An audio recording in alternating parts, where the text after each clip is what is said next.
Mic check, mic check. All right.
Mic check, mic check.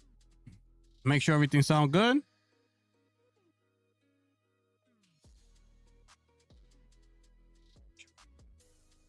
All right, we're here, man. We're here.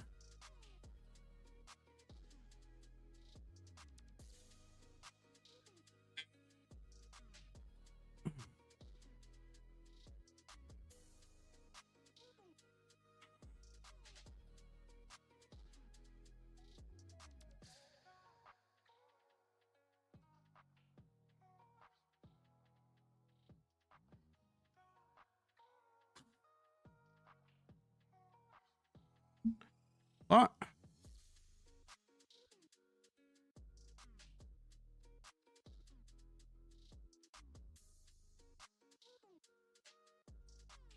What does that even mean, bro?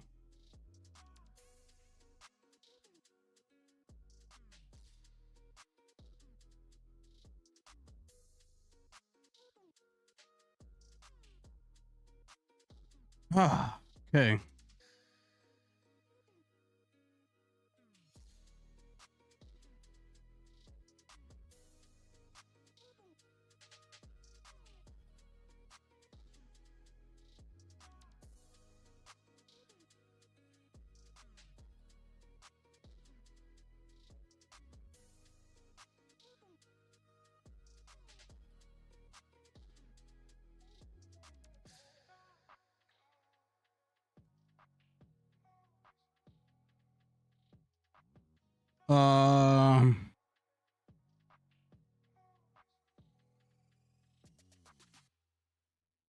Okay. That is good. That is good. Yo, Chris, what's good, bro? Yo, you driving home? Be safe, my brother. Be safe. How long is it gonna take you to get home, bro? Like an hour? Yo, Mike, what's good? Ruben, what's popping?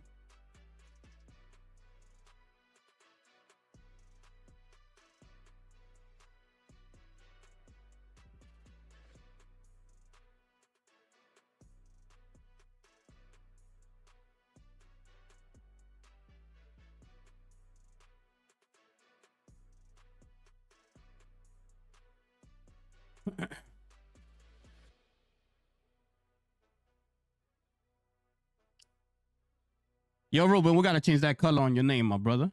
You need to member up, bro. We need to see some green up in here, man. It's $1, my brother. It's $1. It's $1. That's all it is. 99 cents a month. We need to see some green up in here, my brother. You know what I'm saying?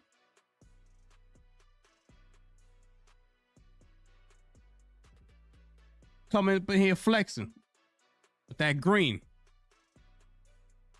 With that green.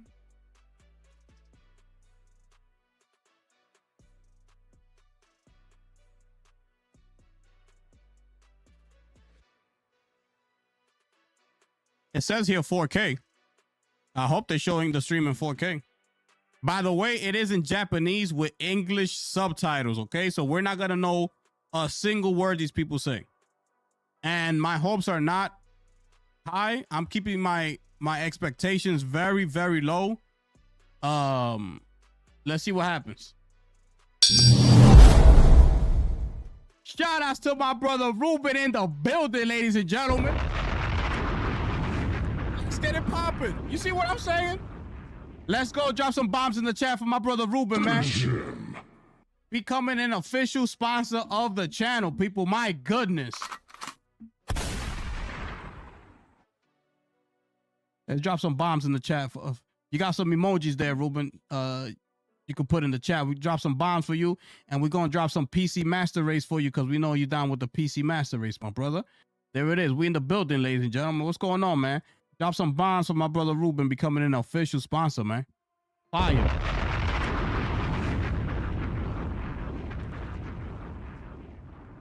Fire. Let's go. Yes, sir. Molly in the building. Let's go.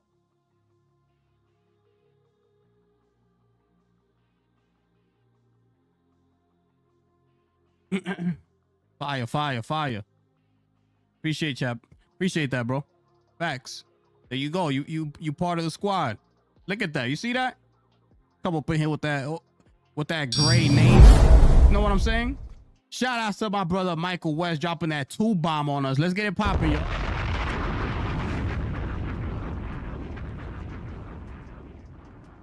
Fire. Finish him. Kingdom Hearts 4, maybe Wukong. Nah, we're not gonna see, bro. Bro, let's keep our expectations low. This is a this is the first time I've seen this, a Japanese state of play. So let's see what they show. Okay, this is the first one. Let's see how they start off, and hopefully, if it's a good one, they continue to do it every year, and we get to see a lot of updates from those studios over there in the East, as far as, you know, China, Japan, and things like that. Because, you know, they got the whole China Hero Project and all this. Hopefully they continue to do this, you know, every year. So Black Myth Wukong DLC is not happening, at least not right now. I know that because they turned their focus to that onto the new game. I'm just waiting, to be honest, and from this, all I want is Phantom Blade Zero release. I just need the Phantom Blade Zero release date and I'm good. Appreciate you, my brother. Yeah, it's Japanese. Well, now that you put it that way, let's see, because state of plays, I don't have faith in them. I just don't think they will drop a trailer like that, like for Kingdom Hearts 4 in a state of play like this. I just don't see it. I would think that game will need a much bigger stage than this, because first, another thing with this came out of nowhere. Like nobody even leaked this out. I don't know if you noticed, but we didn't have any leaks, no insiders. Where the insiders at? Where these people at? I'm not gonna mention no names, but where the insiders at? The leakers. They not here. We didn't see a leak from this. So those people over there on the East are doing an incredible job. Shout outs to them for keeping this under wraps. Nobody knew this was coming, and that's how you listen, man. They did an incredible job doing that compared to the people over here in the West. Chatty patties opening their mouth up to every insider, all the leakers. Yeah, we gotta stay to play. So they did an incredible job.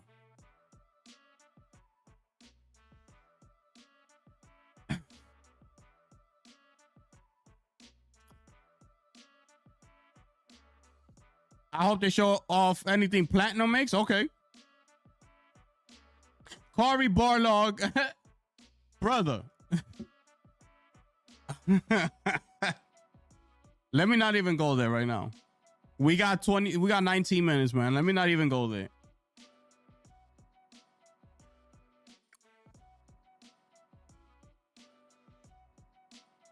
Oh, that'll be fire. If Capcom comes out and drops Devil May Cry 6, that'll be fire. That'll be fire. I'm looking for Tokon videos. Didn't they say they were gonna mention new fighters or something like that? If I'm not mistaken, I'm not sure. But we might see Tokon. I could see that popping up in here. It's gotta be something big if they kept it hush. Yeah. Well, to me, I need a release date for Phantom Blade Zero. That's all I need. And I'll be straight coming out of this right here. I'm good. Whatever else they throw at me, it'll be like a plus. But as far as this thing go, I need me Phantom Blade Zero release date, man. I can't wait for that game. And listen, man, most of y'all know this is how excited I am for Phantom Blade Zero. Most of y'all know that my game of the year last year was Black Myth Wukong, right? I 100%ed it. I got the platinum for it. That was my game of the year. I think that Phantom Blade Zero is gonna be better than Black Myth Wukong, ladies and gentlemen.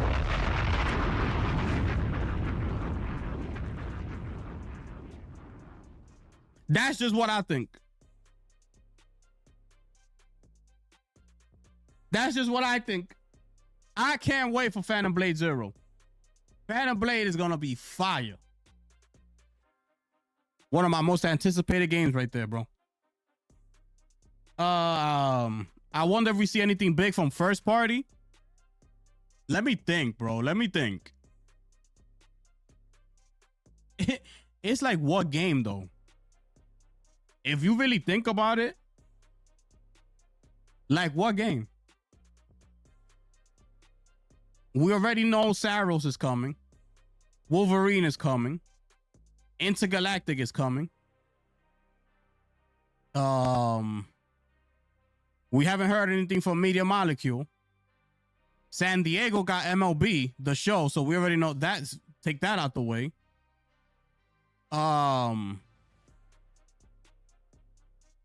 Who else? I'm having a brain fart right now. Cory Barlog's ass.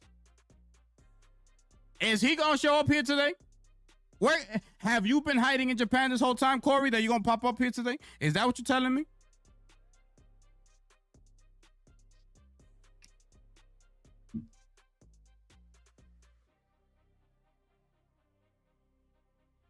Yeah, they don't leak nothing, bro. They didn't leak anything, bro. This is crazy. Trying to be optimistic, but the last couple of shows were meh. Yeah, absolutely, bro. Absolutely. That's why I'm trying to keep my bro. I'm keeping my expectations so low that all I'm asking for is a release date. That's it. That's all I'm asking for coming out of this one. Because they did tell us that we're gonna get a release date by the end of this year. This is this could be it right here. Let's see what happens. Let's see what happens. Like at the end of it, you think they might drop something? Let's see. I bet Ananta will drop before GTA 6 release. Yeah, when is Ananta supposed to drop? I forgot. I don't think we ever got a release window for Ananta, if I'm not mistaken. I made the decision to get a pro for GTA 6. Wow.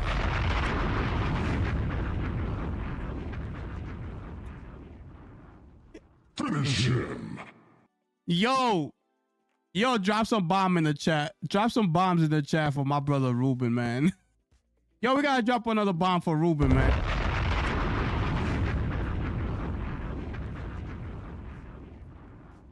Throw some PlayStation logos in the chat, man, for Ruben, man. Throw some PlayStation emotes in the chat, man. Yo, Ruben is Ruben, what's up? Talk to me, man. I don't feel like waiting anymore. It's so ass. Yeah, I know, bro. I feel you, bro. I feel you. So wait, you didn't have a PS5 or nothing? You just had your PC? Yo, what about that game that copies GTA and Spider-Man? That might come out. We could potentially see that here. You know, we could potentially see that here. Media Molecule, doubt it. They ain't coming. Hold on, let me see. Hold up.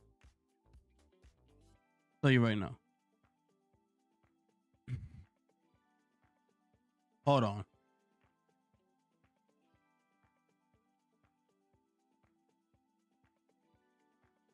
Okay. Ben Studio. We know they're not gonna come out. Right? They're not showing up here. Blue Point ain't coming out here. Fire Sprite ain't coming out here. Could we see that Gorilla Horizon MMO today? We should be able. I could put something on. I'm gonna put that in the list of. We could potentially see that here today. So we got that Gorilla game.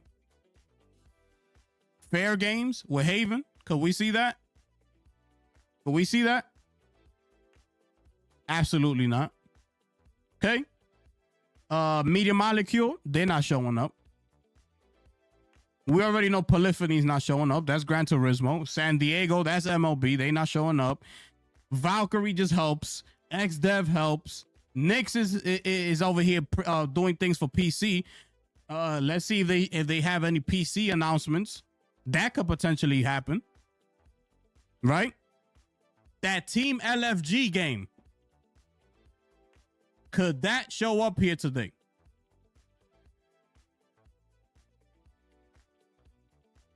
I feel like it could show up. Because we haven't heard anything about that game. That's that Project Gummy Bears.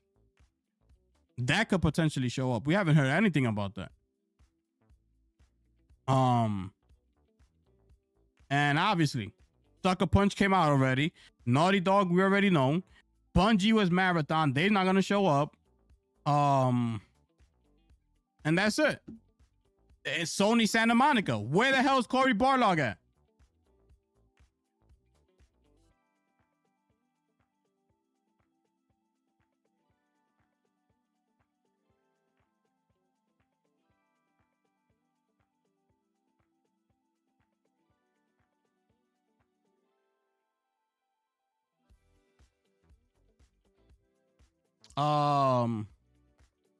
The game that copies GTA and Spider-Man looks like brainless fun. Yeah, exactly. That's all that's gonna be. It's gonna be one of them games that you just boot up and just go have some fun. You're not gonna be stressing about it. Nothing. Just go boot up the game and go have fun. Yeah, I actually want to try that game. You like the last few State of Plays? Okay. That's not even asking much. Hopefully they drop a release for Phantom Blade. Absolutely, bro. That's the least they could do. That's the least that they can do here. I'm not even going to open it. I'm just going to keep it in the box until release date. Oh, snap. If GTA delays it, gonna come out on new gen console. Oh, if they delay it again? Yeah. If they delay it again, bro, that's going to be crazy. That's going to be crazy.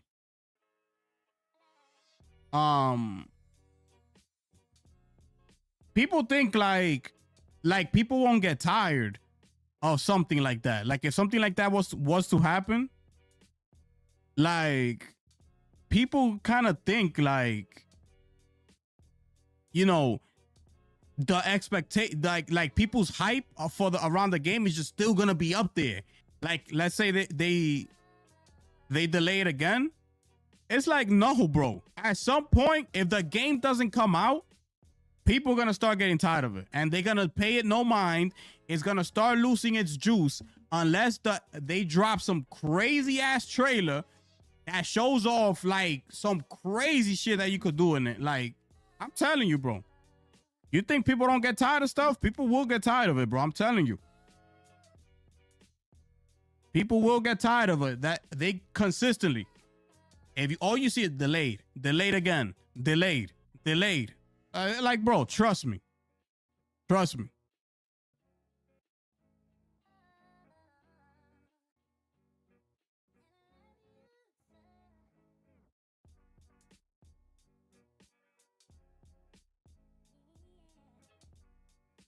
Oh, my bad. My bad, yo. I'm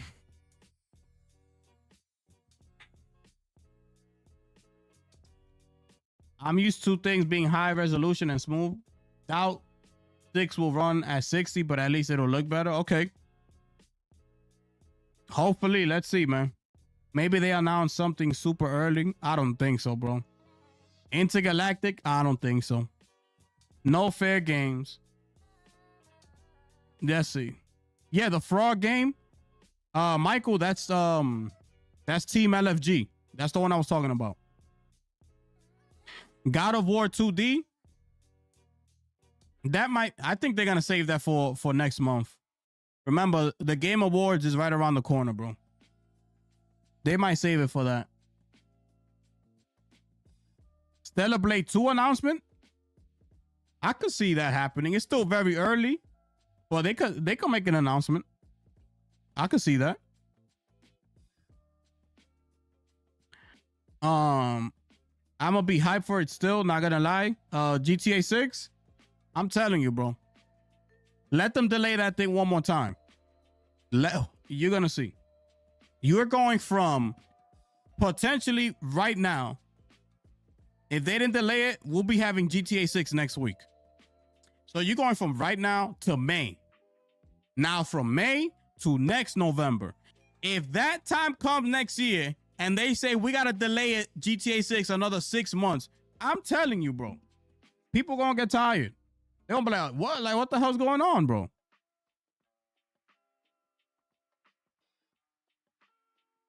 Yeah, Michael. Yep. I think it was like more than 3 times. But we living in different times now, bro. It's not the same thing as when Red Dead and like it's different times, bro. I'm telling you. There's just so many other things like going on, like happening, like trust me. Yeah, they gotta drop a trailer, bro. I don't think so. I think GTA will break records even if they delay 1 or 2 times. I don't see it that way, bro. Honestly, I don't see it that way. Like, I'm telling you, like GTA truly needs to be everything and some more. Like, it needs to be all that in a bag of chips. Like, they got to bring every single thing, because the way Straw Zelnick is talking about the game, he's like, yo, y'all got no idea what's coming in this game. You think you know, but you have no idea. Like, we're gonna blow your minds away. Like, it needs to be that. So I need people to understand, because you're gonna start seeing people. Oh, I think people's expectations were just too high. Like, let's say it doesn't meet everybody's expectations. That's what people are gonna end up saying. Oh, people were expecting this to be some sort of blah blah blah. It's too, and it's not me. It's not us. The CEO said that himself. He said we're not ready for what's coming. What you want me to do? I'm putting all the pressure on GTA 6. It needs to be everything that he's saying, because he said it, not me. So it is what it is. Let's see what happens. Let's see what happens. We got 4 minutes, people. How many times? Oh, I already read that. Rockstar's at that point where a tweet breaks the internet. I mean, it's just because everybody's waiting for GTA 6, bro. Honestly, it's like everybody's just waiting, bro. Like, that's basically what it is. Everybody wants to drop on the newest information on the game. Anything new that comes out, any little thing, people want to drop on it. People want to be first to get to, get first dibs and things like that. It's because of that, bro. It's because of that. I'm not saying the game is going to be trash. It's still Rockstar at the end of the day. So there's no way that the game is going to be trash. Like, no way. But it needs to be everything that Strauss Zelnick is telling me that it's going to be. That's what I'm saying. I'm not saying it's going to be trash. But if I don't see something that I'm like, oh, shit, like you could do this? If I don't come out like that, I'm going to speak my piece. That's all I'm going to say. Because he put that pressure on himself, not me. I didn't say all that. He said, I'm not ready for what's coming. Let it be that then. Let me not be ready. Let me not be ready. That's all I'm saying. I know graphically we're going to be like, oh, graphically. But as far as the game goes, what is it that he's talking about? That's what I want to know. Like, what you trying to tell me by that?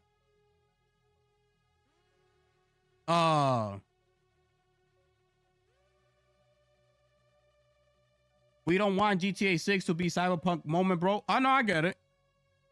I get it. I don't either.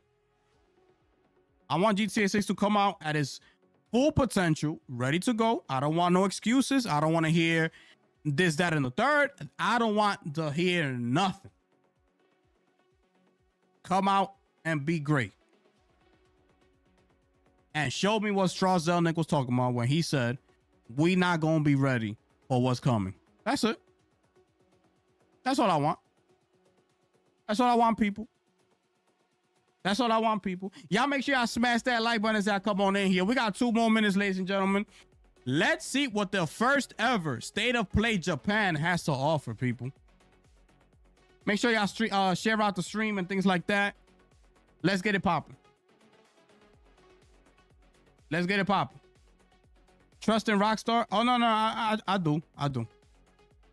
Don't take anything I'm saying as hate or, me not having faith in them and things like that. It's just,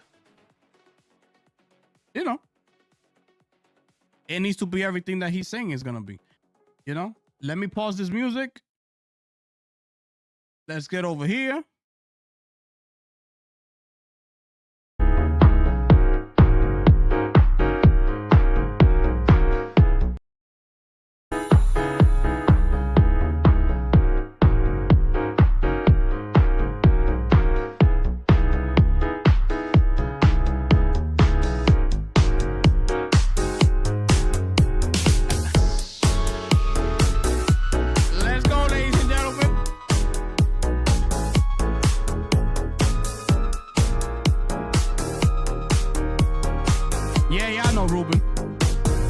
Bro, let's get it.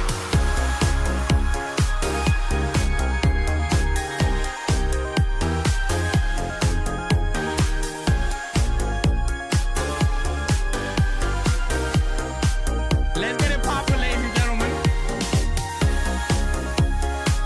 We're gonna get some good shit today, people.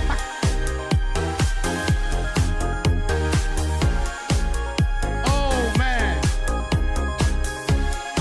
Yeah, that music is bumping right there.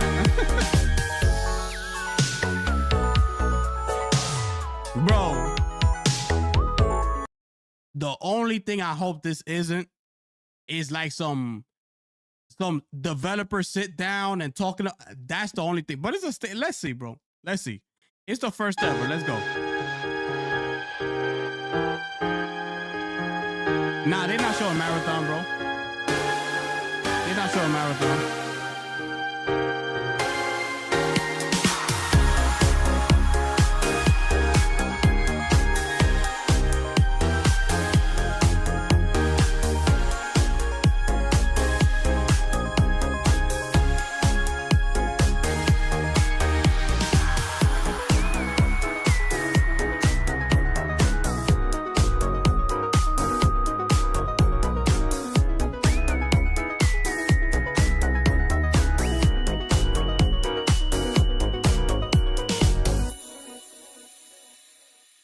PlayStation did do that.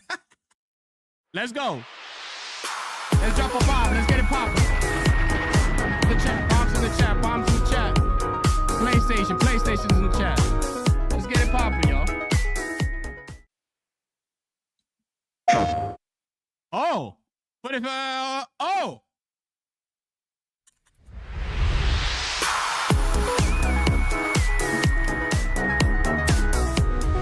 皆さんおはようございます。ステイトオブプレイ日本をご覧いただきありがとうございます。本日 MC を務めます梶裕貴です。今回はステイトオブプレイの特別編として日本やアジア初のゲームにスポットを当ててお届けします。大人気シリーズの最新作から個性豊かなインディータイトルまで最新情報をたっぷりご紹介します。ドラゴンクエスト7リイマジンドからスタートです。Oh, Dragon Quest. We made a promise to solve the world's mysteries, didn't we? I know I'd regret missing out on the fun far more than any bother we might get ourselves into. I haven't thought about it really. I should try doing all the things that humans do. To find my own purpose, something only I can do. Did he prevail? Doth he yet rule over this realm? It looks good. Nah, you don't like him? It looks good.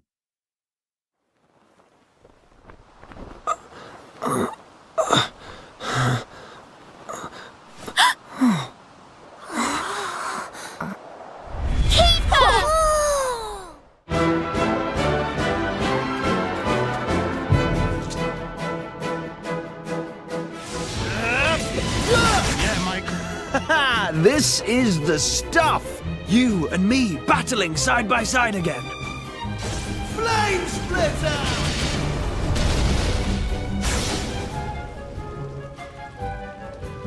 There's no time to waste. Here's to one last adventure. Okay.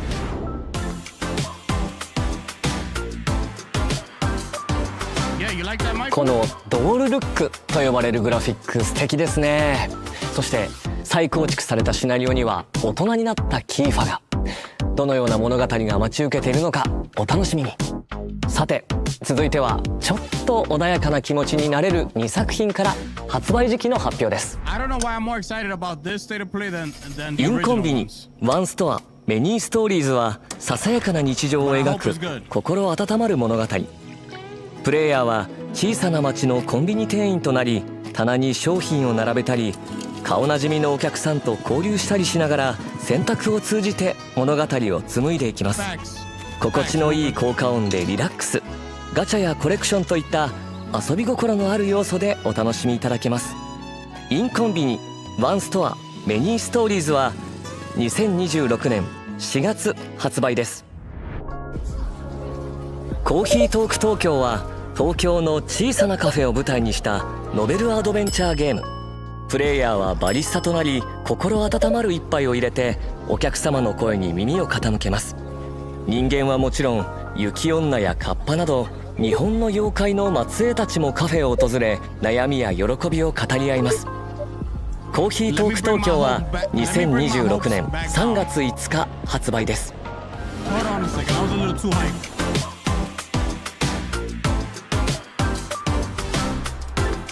続いてのゲームは、おや急に静かになった気がしませんか。なんだか寒気も。さまざまな社会問題に切り込む人気ホラーシリーズブロークンロアから2作品が登場。1作目はブロークンロアアンフォロー。 SNS の暗い影に焦点を当てた一人称視点のホラーゲーム。見知らぬ不気味な家で目覚めたアン。脱出するため過去のトラウマや亡霊たちに追い詰められながらスマートフォンを駆使して出口を探していきます。ブロークンロアアンフォローは2026年1月16日発売です。さらに本日はシリーズ最新作ブロークンロアアセンドを初公開。シリーズおなじみの一人称視点のサバイバルホラーにクライミング要素が加わりました。前作ドントウォッチに引き続き東京が舞台の今作、主人公の蓮と結は動画配信サイトでの名声を求め、危険を顧みずに東京タワーに挑みます。そこで2人を待ち受けるのは妖怪六六尾。ブロークンロアアセンドは2026年夏発売予定です。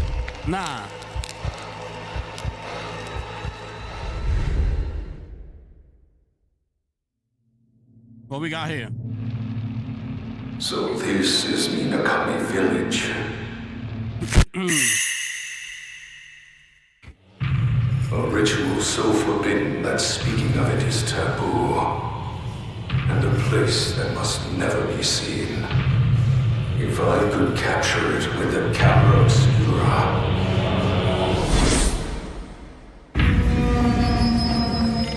Hurry, leave the village. If you can get out of the village, you'll be able to escape your fate. Oh, this is that remake, right? Don't let go. Yeah, we saw this already. Yeah, we saw this Twins, already. where are they? The ritual.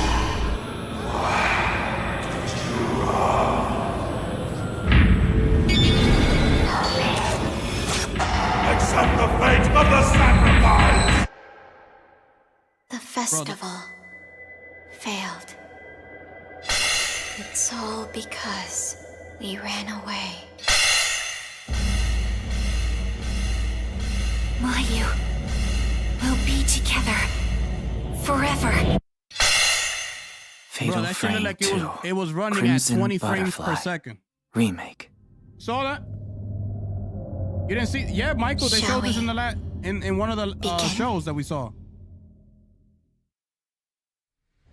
Bro, that shit looked like it was running at 本 20日は frames. 光栄テクモゲームスよりゼロ赤い蝶リメイクディレクターの柴田さんにお越しいただきました。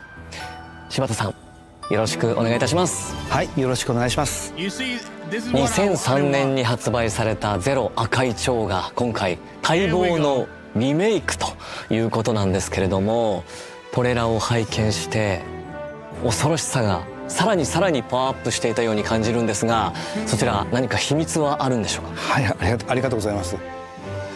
光と影ですね、ホラーにとって重要なところについてはすごくこだわってライティングして、見えるところと見えないところのバランスを追求しています。またそのキャラクターの肌の質感、透明感とか、服のこう物の感じですよね、もリアルに表現しました。チーム忍者のアクションディレクターも参加していますので、バトルも楽しんでいただきたいです。幽霊がだんだん怖いものが近づいてくるのをじっくり見ながらギリギリで撮影するっていう、怖さ、ゲームシステムのいいところは踏襲しながら、実際のカメラのような、ズームだったりピントあったりという新しい要素を追加しました。またこのフィルター、カメラのフィルターがあると思いますが、それを切り替えると、見え方が変わっていってですね、音量に対してさまざまな効果があります。その戦闘でも探索でも特徴的な効果がありますので、状況に応じて切り替えながら使って、ゲームを進めていきます。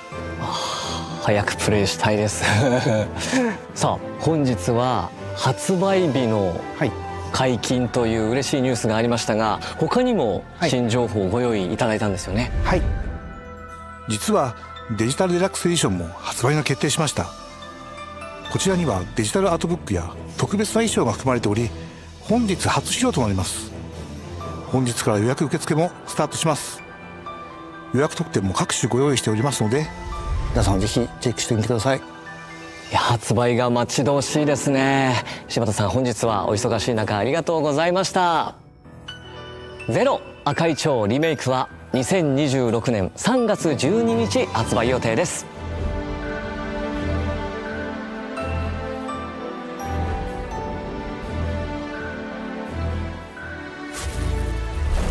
そして光栄テクモゲームズからもう一つ発表があります。こちらの映像をご覧ください。 It was during what I believed would be my final battle that you appeared before me.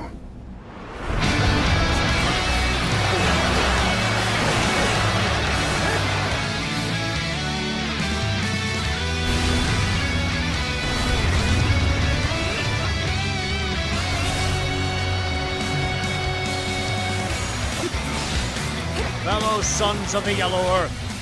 Fly by my side.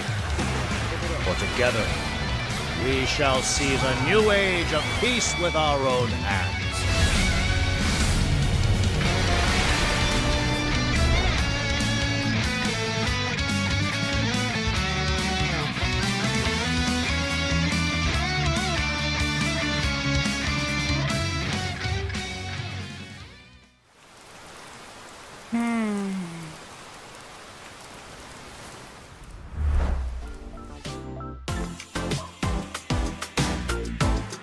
Yeah, bro, that's Team Ninja, bro. Their games are always like that. 続いて9月に放送した「ステイト・オブ・プレイ」ではグランツーリスモシリーズの生みの親山内和則さんからグランツーリスモ7の大型アップデートスペック3が年末に配信されると発表がありました。本日は山内さんから追加のお知らせが届いています。早速見てみましょう。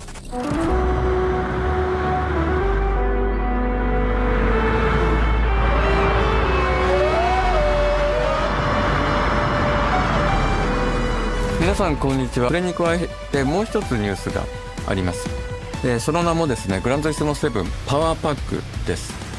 でパワーパックとは何かというとですね、これまでのグランツーリスモ7、グランツーリスモシリーズが、言ってみればレースゲームだったわけですけれども、パワーパックは、リアルレーシングです。でその中には例えば24時間レースみたいなものも含まれています。でそういった本当にハードコアなリアルなレースの世界っていうものを、一度はグランツーリスモでやってみたかったので、今回パワーパックを作りました。パワーパックも、スペック3と同時に、この年末にリリースされます。であともう一つは12月の20日ですね、福岡でグランツーリスモワールドシリーズの最終戦ワールドファイナルが行われます。その会場でも、皆さんにお会いできることを今から楽しみにしています。ありがとうございました。山内和則さんありがとうございました。グランツーリスモ7パワーパックでのリアルレーシングにご期待ください。さあどんどん参りましょう。記録と再生で道を切り開く新感覚レコードパズルアクションモーションレック。移動する、ジャンプする、そして動きの軌跡を記録して再生する。一見進めそうにない道も記録した動きを別の場所で再生すれば必ず突破できる。多彩なギミックを駆使して荒廃したステージを探索し、機械に支配された世界の謎を解き明かしましょう。モーションレックは2026年春発売です。武教 RPG ワンダリングソード、全ての DLC を同梱した完全版がバージョンアップされてプレイステーション5に登場。ピクセルアートで描かれる古代の中国を舞台にしたオープンワールド RPG。 主人公は英雄を夢見て旅に出ます。これこそが俺が歩むべき道だ。プレイヤーの選択によって変わる20種類のエンディング、戦略もアクションも楽しめる2種類の戦闘モード、そして新たに日本人キャストによる日本語フルボイスを実装。あなたと共にあるならこの命惜しくはございません。2026年5月28日発売です。 Bro, I'm about to go to sleep, bro. 愛ソムニウムファイルシリーズ最新作伊達要は眠らない From 愛ソムニウムファイルがプレイステーション5とプレイステーション4に登場。特殊捜査官伊達要と彼の火種に埋め込まれた AI 相棒がさらわれたネットアイドルイリスの行方を追います。調査を進める捜査パート、真相心理を探るソムニウムパート、そして新たに追加された脱出パート、3つのパートを行き交い事件の真相に迫ります。プレイステーション5向けに進化したグラフィックで緊迫した物語が展開されます。伊達要は眠らない From 愛ソムニウムファイルは2026年2月26日発売です。あの伝説のゲームが20年ぶりにプレイステーションに帰ってきます。日本ゲーム大賞2025優秀賞も受賞した首都高バトルがついに復活。首都環状を舞台にカスタムした自分だけのマシンで400人以上のライバルと戦い新時代の頂点を目指せ。シリーズ独自の SP バトルはドライバーの精神力を数値化したスピリットポイントを削り合う戦い。速さも重要ですがライバルとの心理戦こそが勝負を決める鍵となります。首都高バトルは2026年2月26日発売。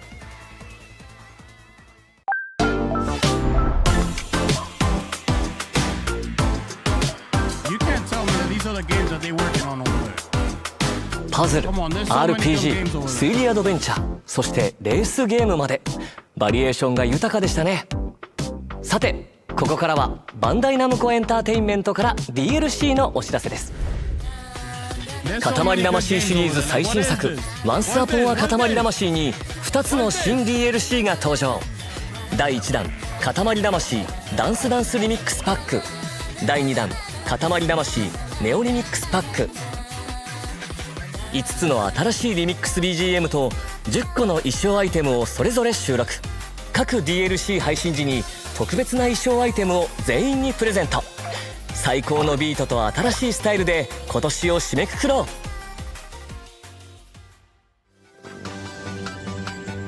う。ソニック・ザ・ヘッジホッグがパックマンワールド2リパックに登場します。ソニックならではのスピード感が味わえる新ステージに加え、おなじみのギミックやキャラクターも登場します。さらにボス戦ではドクターエッグマンとの戦いが待ち受けます。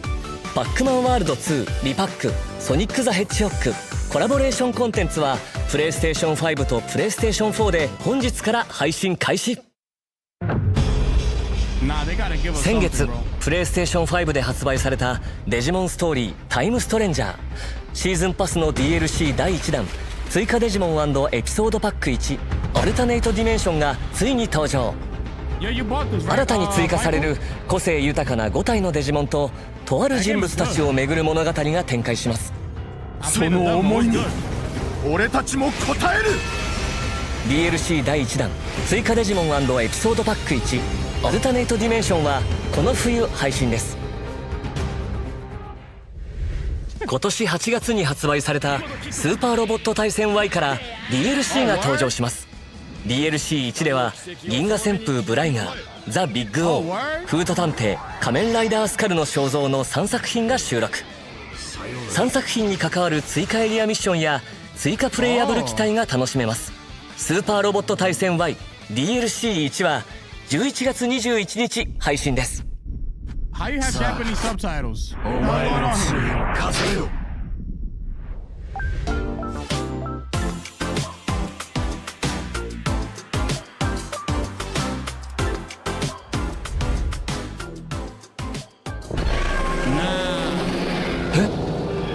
今何か聞こえませんでした？全国のハンターの皆さんに朗報です。モンスターハンターワイルズ無料タイトルアップデート第4弾の配信日が12月16日に決定しました。このアップデートでは巨撃竜ゴグマジオスが登場予定です。さらにエンドコンテンツの拡充や季節イベント交わりの祭事も予定しています。12月16日から一狩り行こうぜ。I'm so tired of Monster Hunter Wilds, bro. Like, I'm so tired of it. 続いてはソニックレーシングクロスワールドからのアップデート情報です。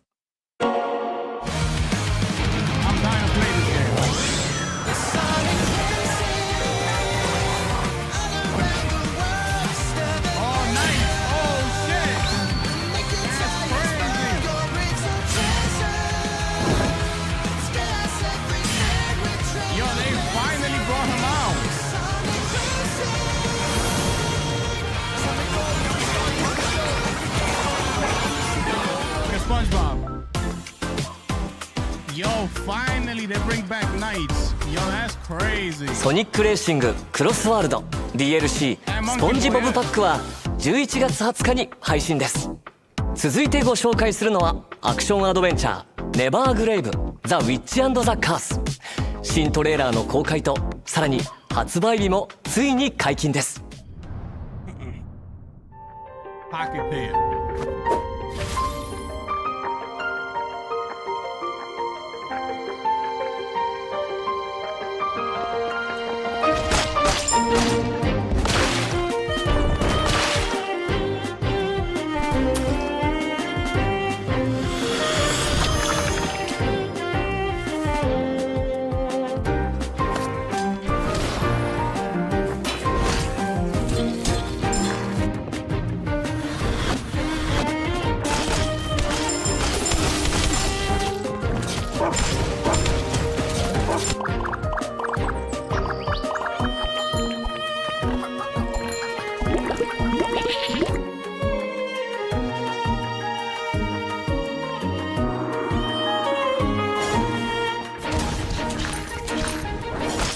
day one, Michael? This is day one right here?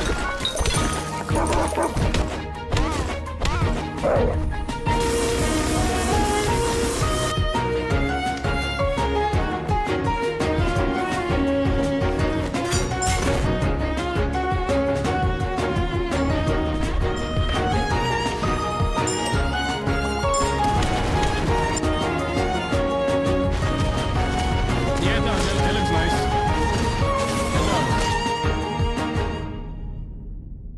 There you go. ネバーグレイブザ・ウィッチ&ザ・カース開発責任者酒井康臣さんにお越しいただきました。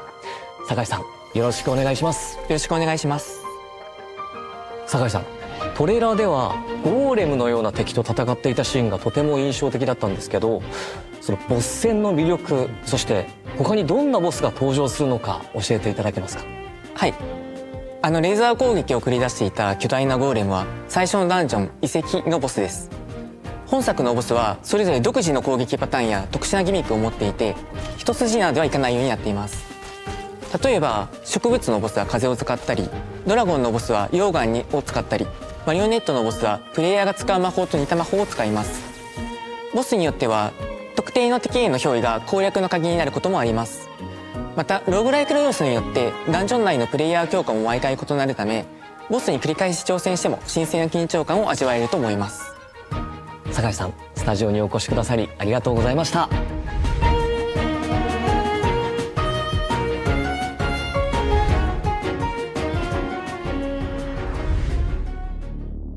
お前が今いるこの場所は世界で唯一 DBS を搭載した実験室だ。 DBS 起動準備が整いました。3、2、1。アバターとは可能性の海からサルベージしたデータをもとに構築した誰かの姿だ。ラグナというのはお前がダイブの際に使用できるアバターのうちの一つの名称だ。つまり可能性のかけらとは無数に分岐する僕たちの未来の一部ということかい？世界を救うためにはもっと情報が必要だ。君はドクター・メルクリウスが何か隠していると思ってます？たとえアバターとリンクしていてもデータで構成された空間の中でお前は異物だ。このことドクター・メルクリウスに報告します。あなたは可能性のかけらを一つ手に入れました。全ては可能性だ。ガゼ、やめてください。黒な獣、サルベージだ。そうだろう。私たちが解析しているあの記憶の正体、一体何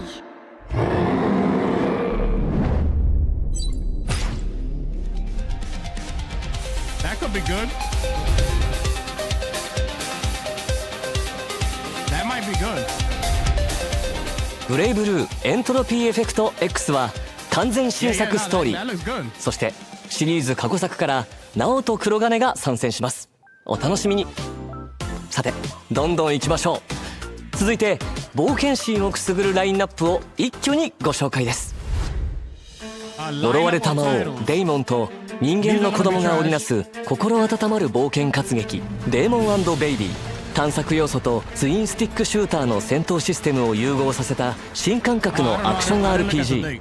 アイテムを集めレベルを上げて新たなスキルを習得し広大なステージを攻略しましょう。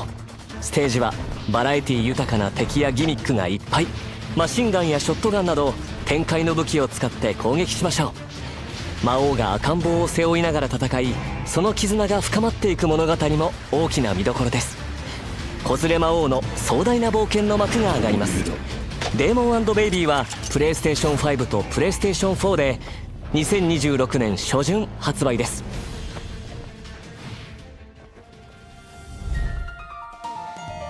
ディスガイアシリーズのスタッフが手掛ける完全新作 3D アクション RPG 狂乱魔界ズム。主人公は倒した敵を獣魔として従え共に戦うことができます。強靭なドラゴンや妖艶なサキュバスなど獣魔の種類は全部で16種類。一緒に戦わせるのはもちろん武器に変えて強力な技を放つことも可能です。全ての力を使いこなし裏切り者から大切なプリンを取り戻しましょう。狂乱魔改ズムは2026年1月29日発売です。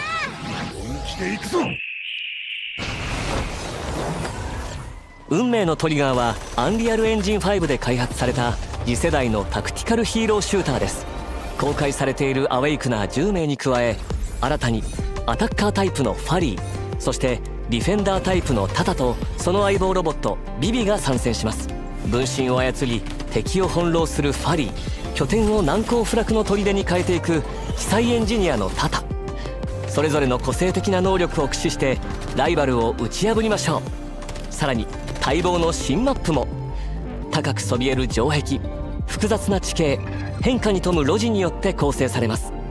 全ての戦闘が唯一無二の体験になること間違いなし。お気に入りのヒーローを見つけ、新しい戦場で世界中のプレイヤーと競い合いましょう。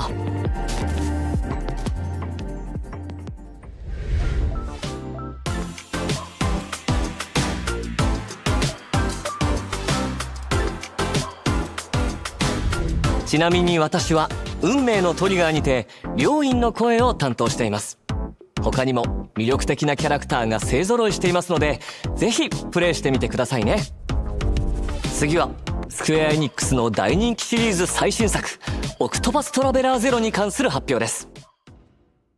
Oh my goodness.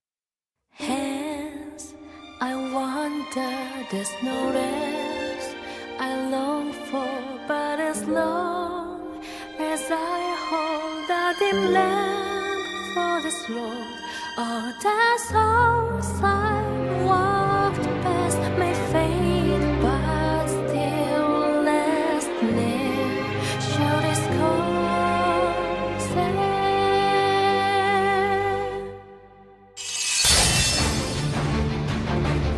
You're finally awake! If you can best me in battle, my technique shall be yours. Oh, scarlet flame, blaze bright and cleanse this sacred land! Here they come! Let me see you bleed! Go down! Fly! Wounds be healed.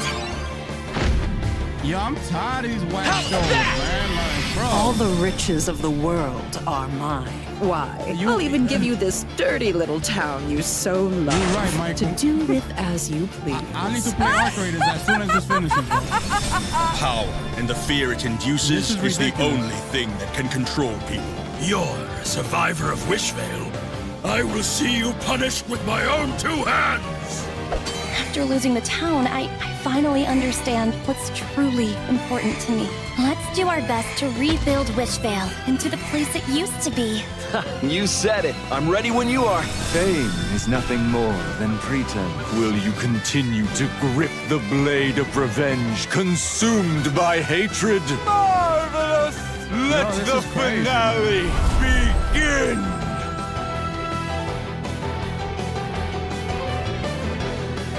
You telling me these are the games that y'all been working on over there? Like, come on, bro. Let's be for real.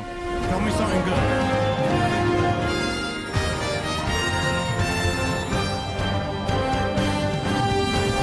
そしてなんと本日から体験版の配信を開始します。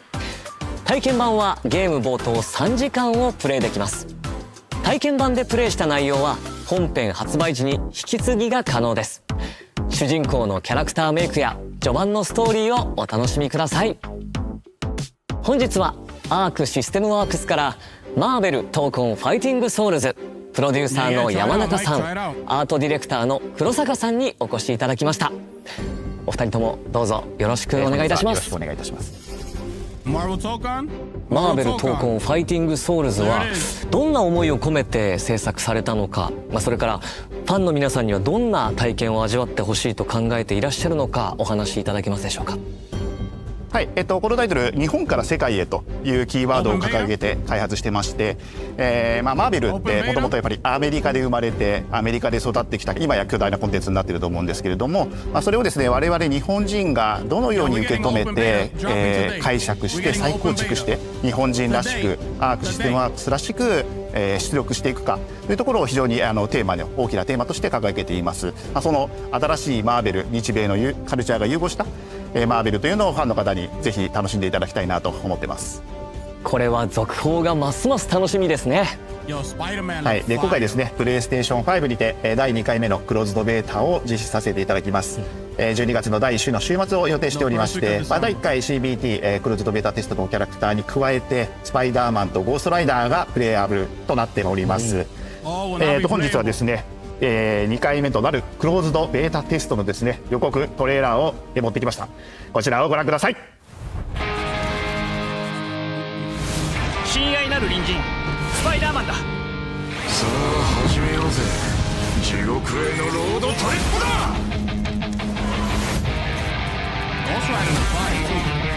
覚悟しな。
いやーワクワクさせられましたね。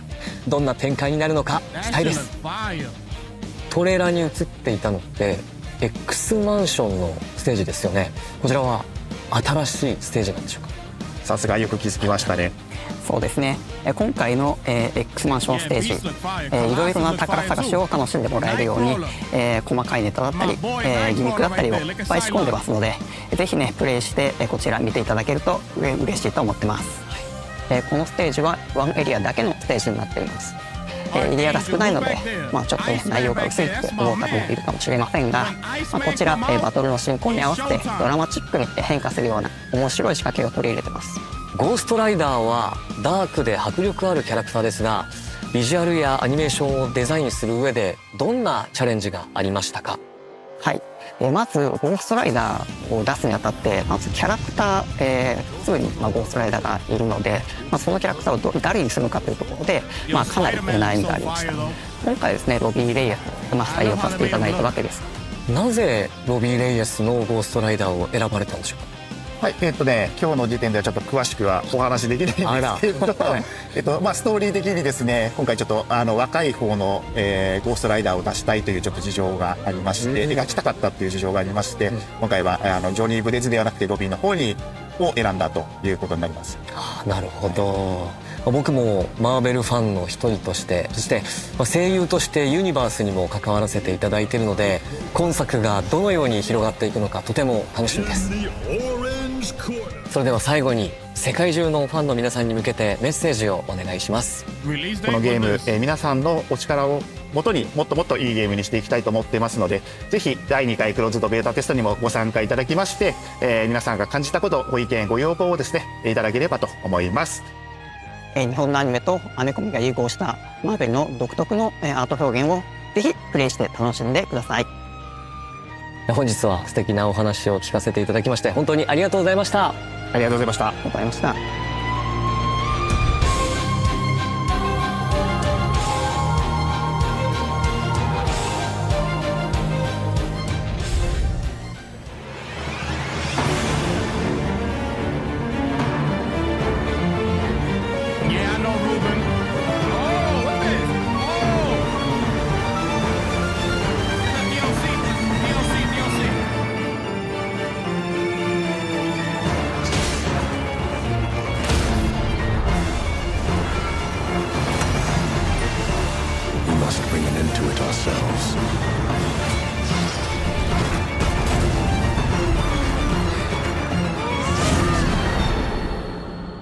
this, Dreglord?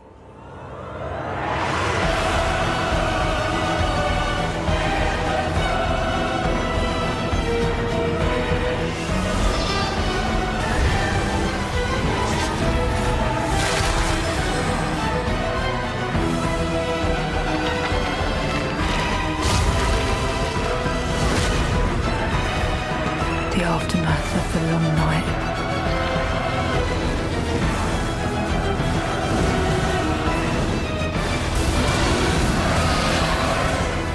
I suppose it must be fate at work again.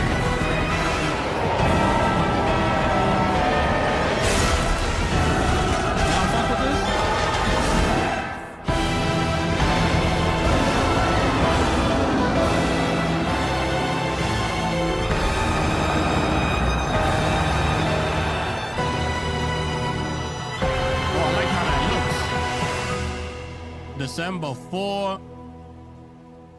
That looks kind of good. I'm not gonna hold you. That looks kind of good. That's it, people. お楽しみいただけましたでしょうか。私も早くプレイしたいゲームばかりです。PS5 の5周年という節目に改めて PS5 の体験をご説明するとともにいくつかのニュースを共有します。PS5 の体験といえばデュアルセンスワイヤレスコントローラーです。PS5 をお買い上げいただくとすぐにアストロズプレイルームで体験いただけますが、キャラクターがステージを動き回る様がこれまでにない感覚でお楽しみいただけます。技術的にはアダプティブトリガーとハプティックフィードバック、そして内蔵スピーカーによって目で見る情報、耳から聞く情報、手で感じる情報の3つが調整されて生み出される体験です。そしてPS5 は目を見張るような綺麗な映像、ストレスを感じないスピーディーなゲーム進行を実現するための技術も詰め込んでいます。ネットワークを通じて進化し続ける体験、プレイステーションアップ、ファミリーアップを通じたスマホでの体験など、いつでもどこでもフレンドやコンテンツに簡単にアクセスできます。また PS5 においては数千の PS4 向けのゲームも遊ぶことができ、過去にご購入いただいたゲームに加え PS4 向けにしか発売されなかったゲームも遊べます。たくさんの方々にリビングルームの大きなテレビで PS5 をお使いいただいておりますが、プレイステーションポータルリモートプレイヤーを通じてリビングルームを超えて PS5 を楽しめるようなご提案も差し上げております。そして本日ゲーミングモニターを日本と米国で発売することを発表します。鮮やかな映像に加えデュアルセンスワイヤレスコントローラーを充電できるフックも搭載しています。先日発表しましたパルスエレベートワイヤレススピーカーとともにデスクトップ環境でも PS5 を存分にお楽しみください。 PS5 をどこでどのように楽しむかの選択肢を今後も広げてまいります。最後に PS5 の5周年を記念して日本国内の皆さんに特別なご案内があります。日本アカウント日本語専用の PS5 をご用意します。本モデルは希望小売価格税込55,000円とお求めになりやすい PS5 デジタルエディションです。日本でより多くのプレイヤーの皆さんに PS5 そして素晴らしいゲームをお楽しみいただきたいと思っております。And look what he shows us. The same thing we've never seen already. We already saw that. We already saw that.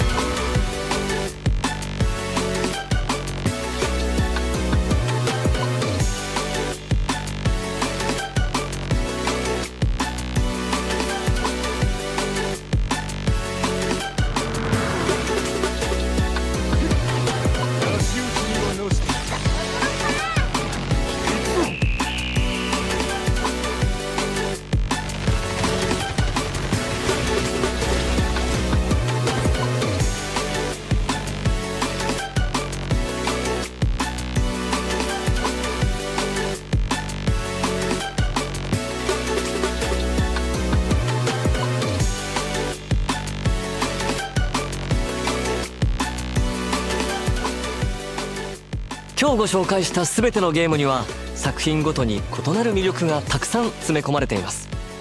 時には仲間と一緒に、時には一人でじっくりと。プレイステーションにはあらゆる遊び方があります。この番組が皆さんの次の冒険のきっかけになれば嬉しいです。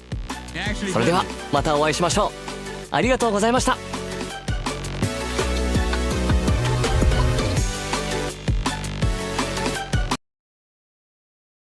Look at this. Look at this.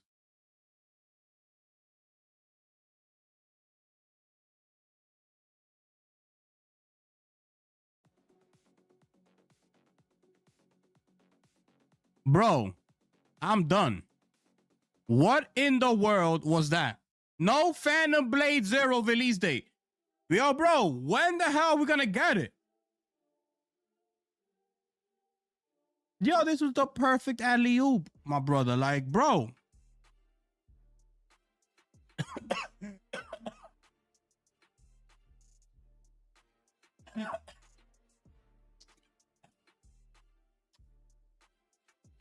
Ah. Excuse me. My goodness.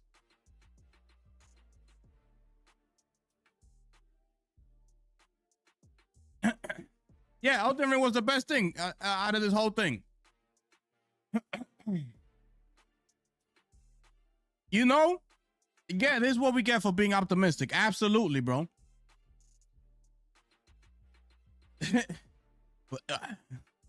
Yo, we couldn't even get a release date for a game, bro.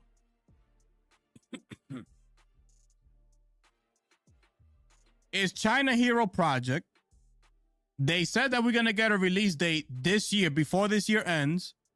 This is the perfect alley-oop. We got our first ever state of play Japan. And this is what they got to offer us. Even with lowering our expectation, it was still a disappointment.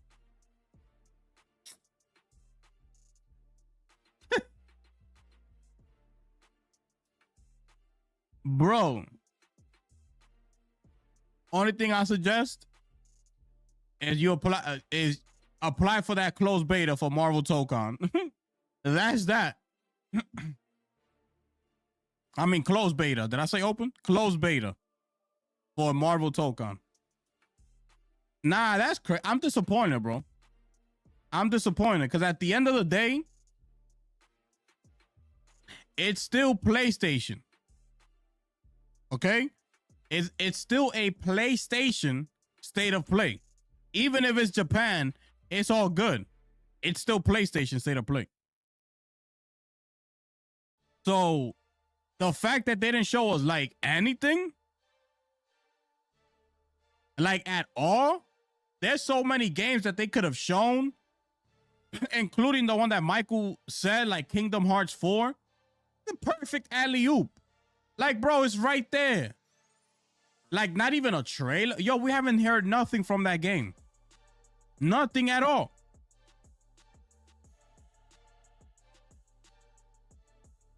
And it's just like, what is this, bro? Who was this for?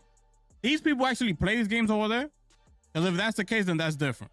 But listen, at the end of the day, you know everybody's going to be watching this. Even if it says Japan. People are going to be watching this. And they're going to expect something.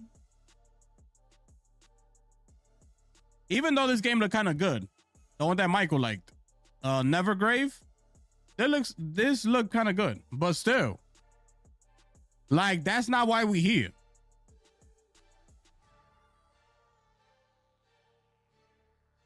That's not why we're here. By the way, Marvel Rivals dropped Gambit. Gambit looked fire. And Rogue. This is crazy, bro. This was trash. This was trash. This was trash. This is not it.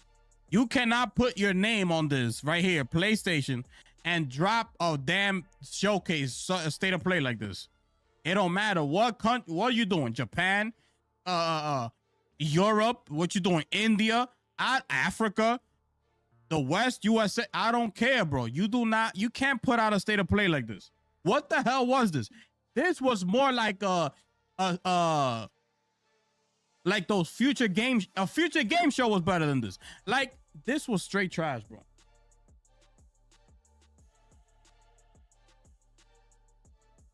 Hell no, it wasn't good for what it was. Hell no, what was good about this? What was good about this? This was trash. To me, a complete waste of my time.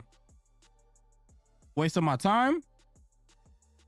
I lowered my expectations. I say, yo, all I need is a release date. After that, you can have whatever you want. This could have been the whole damn state of play without Elden Ring, without Marvel Tokon, as long as I got a Phantom Blade Zero release date. And still, they couldn't give me that. And still, they couldn't give me that. I guess it's gonna come on the Game Awards. I'm assuming that's gonna be when we get the release date at the Game Awards. Cause this was crazy, bro. This was crazy. This is up there this year with the top 3 worst shows of this year. This one has made the list, okay? This one made the list, ladies and gentlemen, okay? Like it or not, it made it.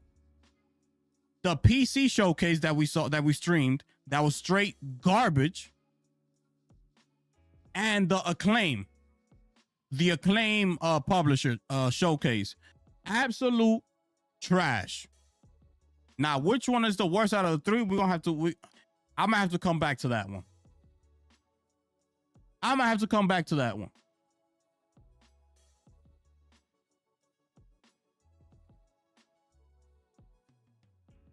Nothing Final Fantasy. No Kingdom Hearts 4. Yup, it was announced 2020. We haven't heard nothing.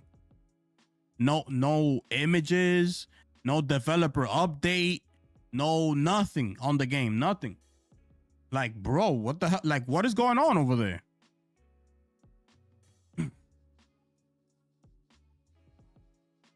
What the hell? That ending with the monitor, like 240 hertz.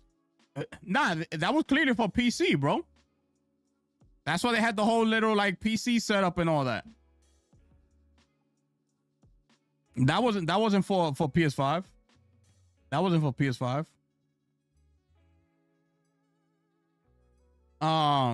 It's for the Japanese audience. You don't think Sony knows the Japanese audience? No.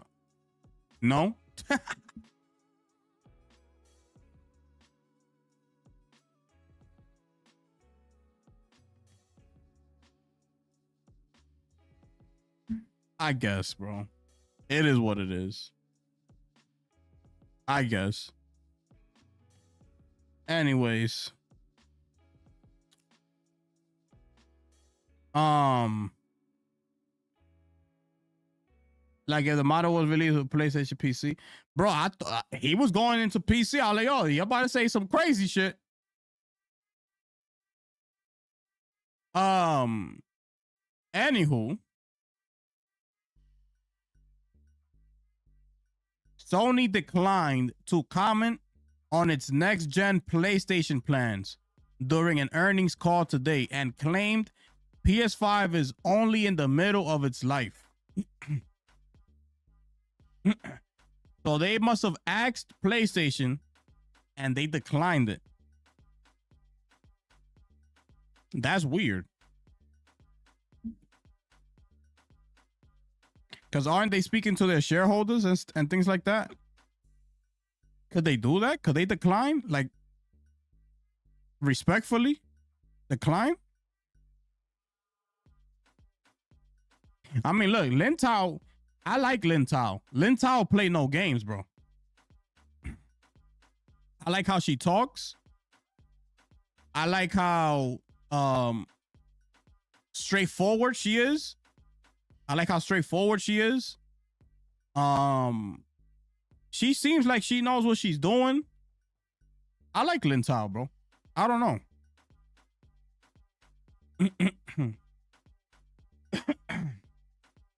But all I gotta say is that this state of play was absolute straight garbage. That's all you gotta know. That's all you gotta know.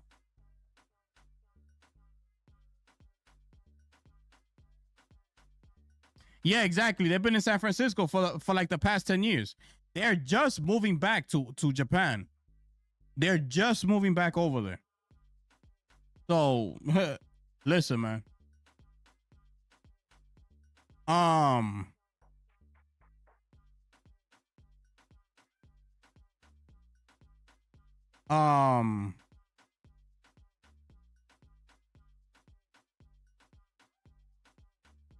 What else I got here for you?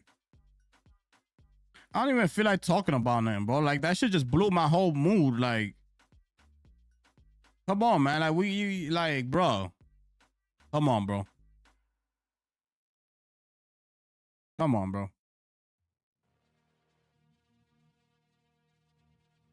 You gotta give me something good, man.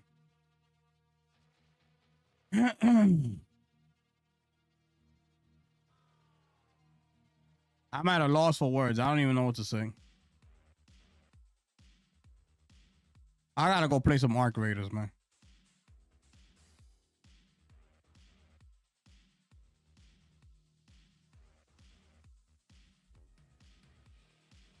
I gotta go play some Arc Raiders.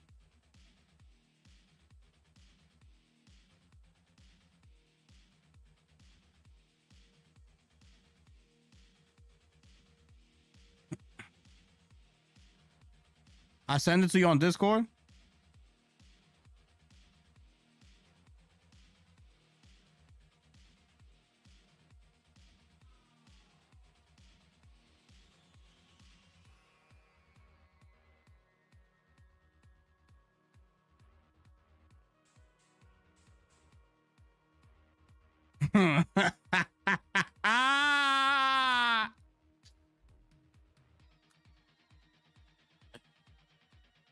Oh, man. Oh, man. Yo, Mike, I don't know what else to say, bro. I don't even know what to talk about, to be honest.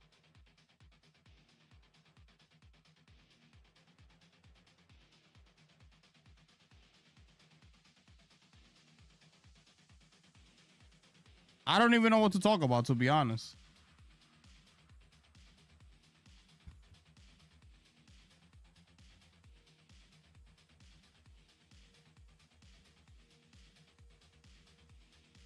You can't find the demo?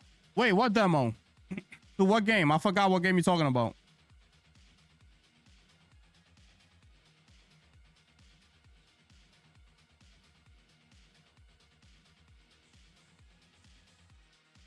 Let me know, because I'm getting ready to get out of here, man. I'm going to go play some Arc Raiders, man.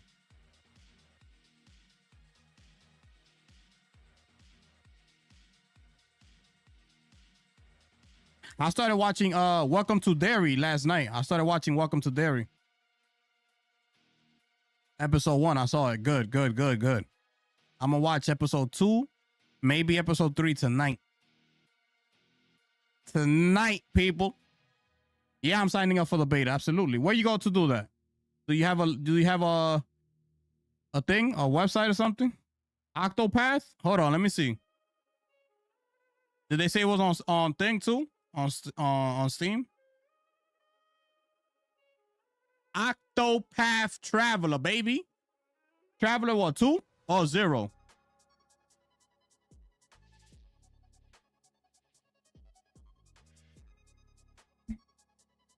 Oh no, it's only for PlayStation then. You sure it was 0? Oh yeah, it was 0. Let me see if I find it for you. Oh man. I'm disappointed, man.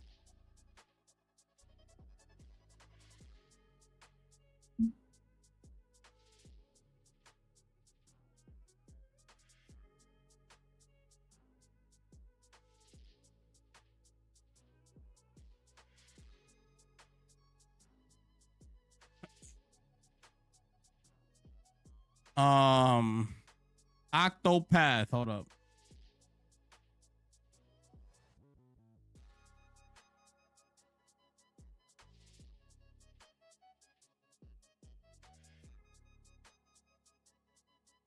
They don't even have it in the store.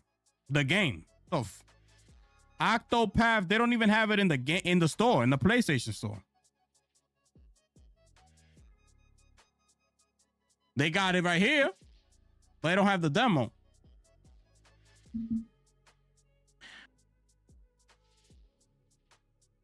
I'm telling you, these people slacking, bro. I don't know why. Like, why wouldn't you put the demo on Steam? I don't get it, bro. These people, I don't know who be. Listen, man, I gotta tell you, bro.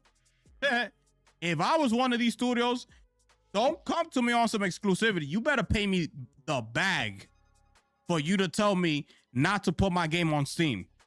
You need to pay me big money for that. Especially a game like this, like Octopath. Like, why wouldn't you put the demo right here, bro? You know how many, everybody's on their PCs right now. Put the demo. Oh, I could play the demo right here. Exactly like how I'm doing. Download right here. Download demo right here. Click the button, play it. What? Yo, bro, I'm sick and tired of these people, man. Yeah, put in the Discord. Put in the Discord. Yo, Base Gaming, what's good, my brother? PlayStation is dead? What you mean? You didn't play Ghost of Yotei? What you mean by that? What you mean by PlayStation is dead? Like what? As in what? You're not ready for Wolverine? That's what you're saying? Yo, Based. I hope you're still here, my brother. Talk to me, man. I'm just asking a couple questions. That's all I'm doing. You're not playing Wolverine? I hope he didn't leave. I just want to ask a couple questions. That's all. You didn't play Ghost of Yotei?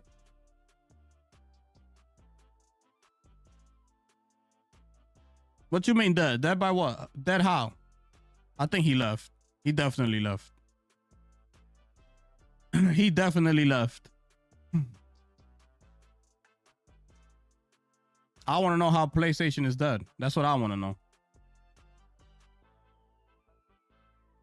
I say you've been playing Ratchet and Clank. Oh, no. When you see like Ratchet and Clank, when you see Astro Bot, that's my daughters playing. That's not me. My daughters be on that game heavy. That's what I be telling you. Cause my PlayStation is here with me, like in my office. So every time they want to play, I gotta get off, and they come in to play. So that's why I was saying that I think I might get a portal, because that way I could just give it to them and they could just play Astrobot on the portal. You know? Base Gaming. I want you to answer me how PlayStation is dead. If you still in here, my brother, I'm gonna give you 3 more minutes to answer me, my brother. I'm just asking a couple questions. That's all I'm doing. How is PlayStation dead? How? You gotta sign in to the beta program? Oh, so sign into what? To PlayStation? Hold up.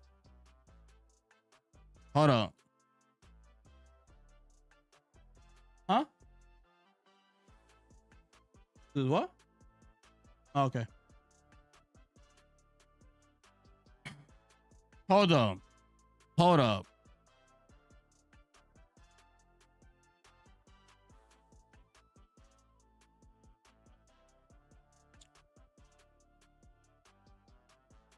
In the store, right? You say I gotta sign in the store? Yo, Base Gaming. Where you at, my brother? Hold on, I gotta sign into this Marvel Tokon jump off so we could get access. You understand what I'm saying? And we could stream it up in here. You understand what I'm saying? These are facts, ladies and gentlemen. Okay, these are facts. Okay, these are facts.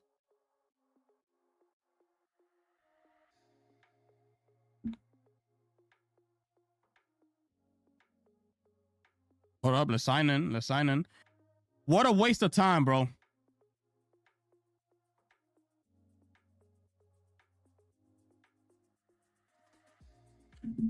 Let me throw some trailers up on the screen just so y'all can be so y'all won't just see a dead screen like that. Hold up.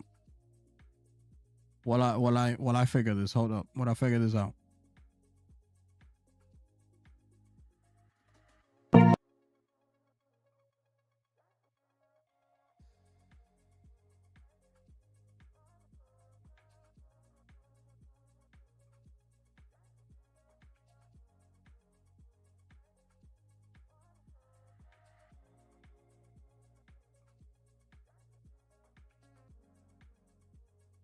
Okay, hold up. Huh? What's it called? Marvel Tolkien, right?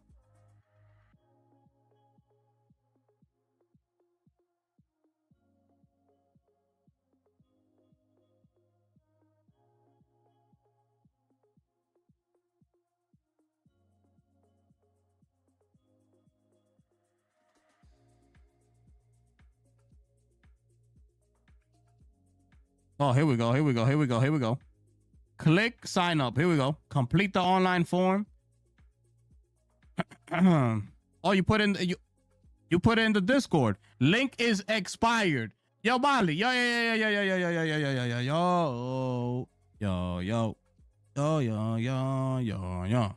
Link has been used or expired.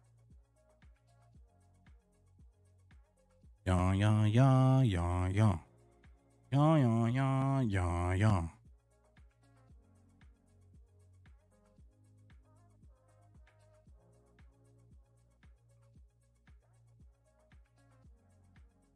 Yeah, but how do I look for the game that's...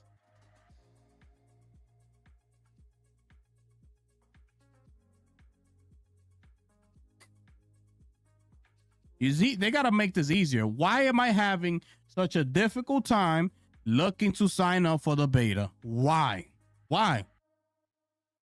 What is this, bro? They didn't even put the link on the stream or nothing. Bro, this should not be that difficult, bro. At all. Beta program. Hey, let me see. I'm already signed in.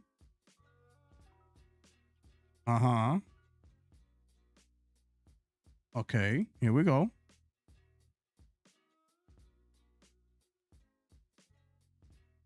I don't see any games.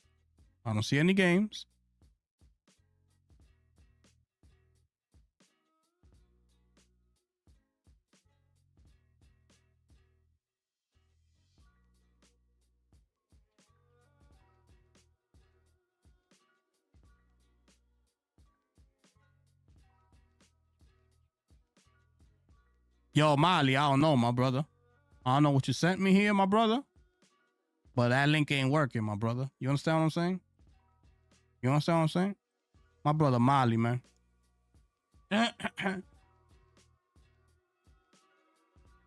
It's probably down. It says link is expired or some shit like that.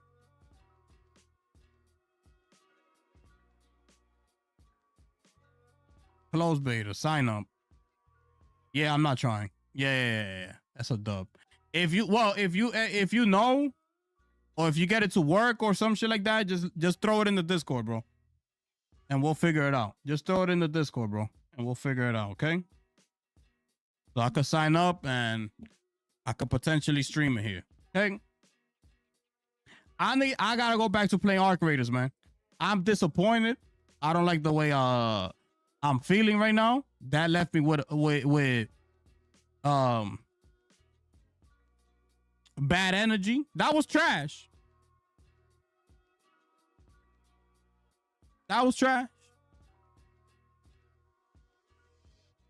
That's not how you do things. It don't matter if it was for a specific region. It don't matter.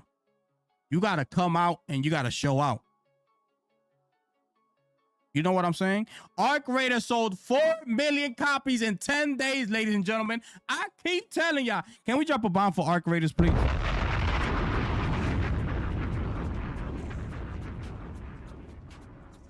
Finish him.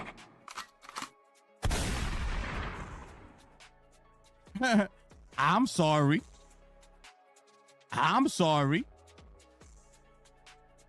Huh.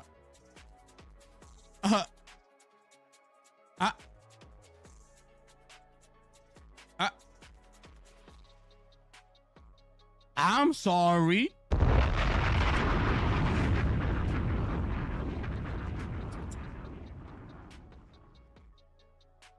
Finish him.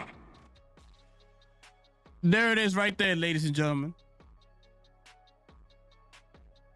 Now listen. I think Arc Raiders should be nominated for Game of the Year. I'm just gonna keep it a stack with y'all. I feel like Arc Raiders should be nominated for Game of the Year. I don't care if it's a multiplayer game. I don't care. I don't care. It has a story. It has the lore to it. It has a quest you gotta complete. It got things to do. You got missions and things like that. The game should go for Game of the Year. It should be nominated. Absolutely, bro. There's games in the nominations that do not qualify to be there over Arc Raiders just because Arc Raiders is a multiplayer game. Absolutely not. I will not stand for that, bro. I don't care. I don't care. You telling me Blueprints, because I feel like Blueprints is gonna get nominated and people gonna try to cap it because it's this. You gotta figure it out. It don't matter. It don't matter. That means it gotta be nominated for Game of the Year. When you got a game like Arc Raiders, which is complete, you could go in there solo. You could enjoy the game by yourself, by the way. In case you don't got friends and things like that, you could solo QA and go up in there solo. Everybody solo, do your thing. It got quests in the game. The lore of the game is fire. The animations, the world is incredible. UE5, another UE5 show out.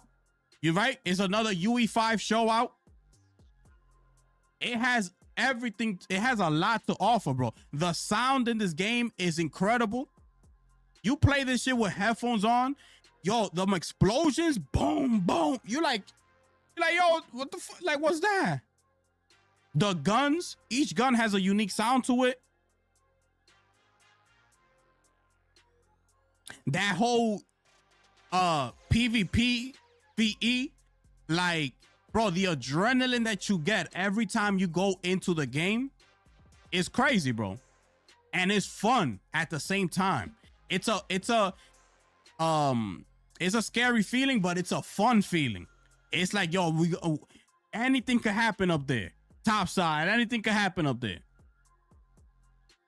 So it has everything. And it should be nominated for Game of the Year, regardless if it's a multiplayer game. Regardless, that should not. I understand that there's like multiplayer games like Battlefield, right? And those games should not be nominated for Game of the Year. They could be as good as they are, but those type of games are just, you know, they come out every year and it's basically almost like the same thing.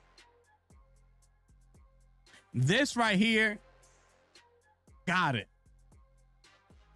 They're gonna nominate things like Blueprints over this only because it's a single player game. They're gonna nominate what's some of these other indie games that came out? I can't even think of them right now. There's a bunch of other indie games that came out. Silk Song. Right? They're gonna nominate games like Silk Song because they're gonna be glazing the hell out of it. You already know what time it is. And I'm telling you right now, Silk Song better not win Game of the Year. I'm telling you right now. I don't care who, like, how many people like the game. I don't care who glazed. I don't care. Silk Song better not win Game of the Year. That's all I'm gonna tell you. And there's a bunch of other indie games that came out this year. You already know. You already know.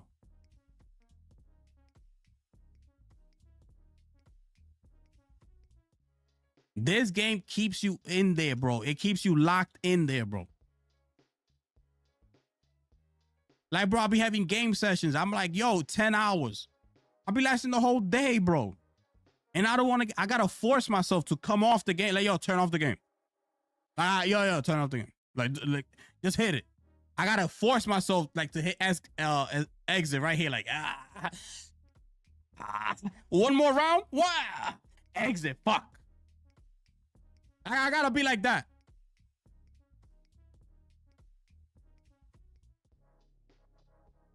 And this has way more because, mind you, I didn't say the same thing for Helldivers when Helldivers 2 came out. I was fine. I'm perfectly fine with the game-winning multiplayer game of the year because Helldivers don't got the type of lore that Arc Raiders got, bro. It's not the complete game that Arc Raiders is. And that's even with how much I love Helldivers 2, which y'all already know. I got like 800 hours in Helldivers 2. It's close to 1,000. But you never heard me say that game deserves to be nominated for Game of the Year. No, it deserves to be nominated for Multiplayer Game of the Year, and it deserved to win Multiplayer Game of the Year, not Game of the Year. This right here, I'm not saying it should win, but it should certainly, most definitely be nominated. Listen, it is what it is. It is what it is. Can I drop a bomb for that, please? I mean, look. It's only been 10 days, 10, 11 days. And look. And by the way, let me show you something real quick.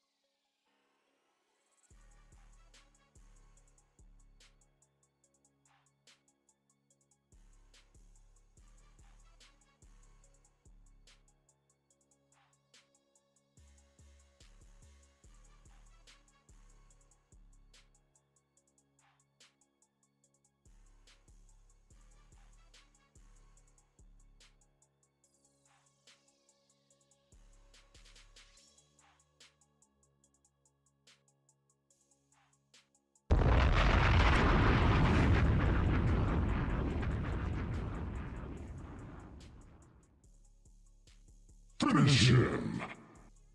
And by the way, Arc Raiders has now surpassed Helldivers 2 all-time peak player count on Steam, reaching 462,000. When Helldivers 2 reached 458,000. So you think about that. When Helldivers 2 came out, think of it. Go back and remember what the temperature in the room was when Helldivers 2 dropped. Just think about it. All the memes that came out, those videos, those shorts, everybody going crazy. People calling out of work to stay late playing the game. Think of it. It was going crazy. And here come Arc Raiders. I'm telling you, Embark Studios ain't nothing to play with. They got 2 bangers already. They working on 2 more games.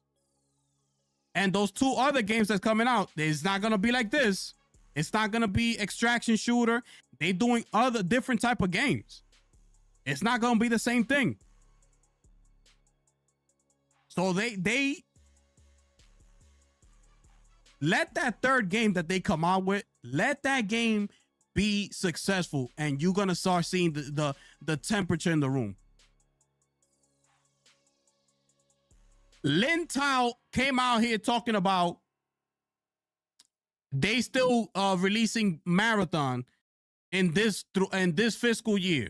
So that's before March of 2026. Anytime from now to March 2026, Marathon will come out. She said it. They've said it plenty of times. It's pretty much a done deal.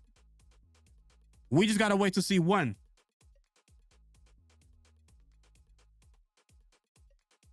This came out. Escape from Tarkov is finally going to Steam. So, you know, that's going to make some noise.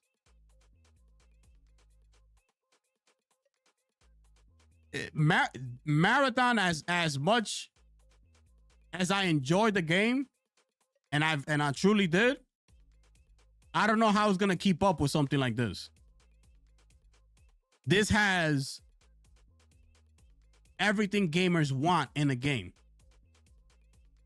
And the most important part that gamers want in games like this is to have fun. And that's exactly what this game gives you. It's fun. The fun factor is there. It's there. When in Marathon, the game is fire. The game is fire, but it's more for the hardcore gamer. This casual gamers could play this. They could drop in there and just have a ball. Like, they're not gonna care if they lose guns and things like that. They just want to go with their friends and enjoy the game. Oh, there's an arc right there. Have some fun and you know, have some funny moments, you know, drop some shorts on their YouTube channels, things like that. Like, have fun. That's what this game could do. But it can also be attractive to the hardcore gamer.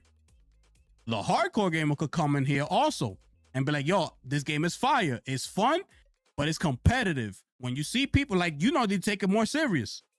It all depends on the type of gamer that you are. This game provides both of that. Marathon doesn't. Marathon provides for one base, and that's the hardcore gamer. A casual gamer is not gonna pick up Marathon. They're gonna be like, oh, I'm out. So a PlayStation with Lin Tao coming up in here talking about, yeah, we still coming out. By the way, they're not happy with Bungie, by the way, according to Lin Tao. Okay, by the way. Okay, well, what is this? According to Lin Tao. Wait. According to Lin Tao,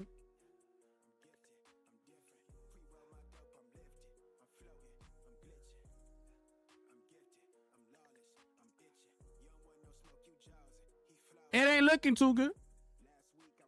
It ain't looking too good. Look at this. Sales and user engagement have not reached what it expected when it bought Bungie. Downwardly revising, bro.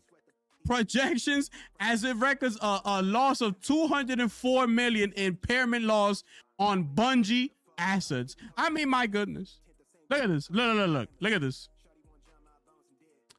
Look at this. Underperforming. Look at this.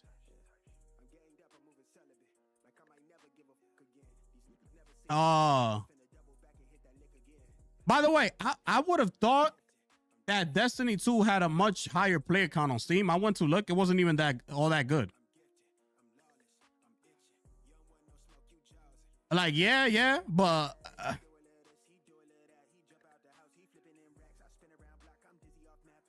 it ain't even in the 400,000s. I'm like, what the hell is this? I thought it was much bigger than what it is, because everybody seems to play and love Destiny 2, and I'm like, okay. Regarding Destiny 2, partially due to the changes in the competitive environment, the level of sales and user engagement have not reached the expectation we had at the time of the acquisition of Bungie. While we will continue to make improvements, we downwardly revised the business. Oh my goodness. The business projection for the time being and recorded an impairment loss against a portion of the assets at Bungie. This is absolutely disgusting, bro.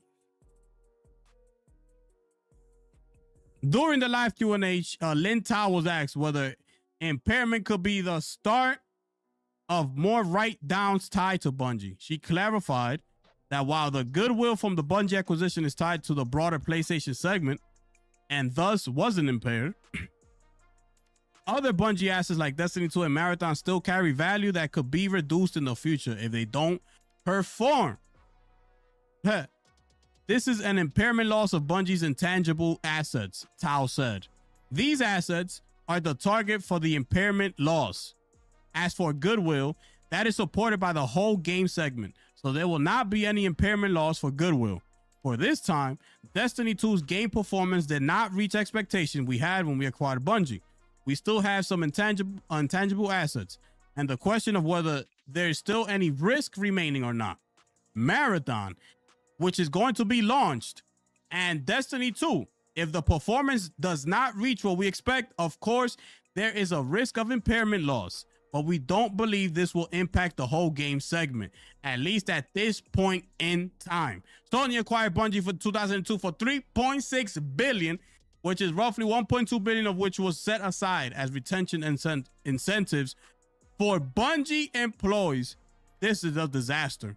This is a disaster. So that's according to Lin Tao. Okay. That's according to Lin Tao.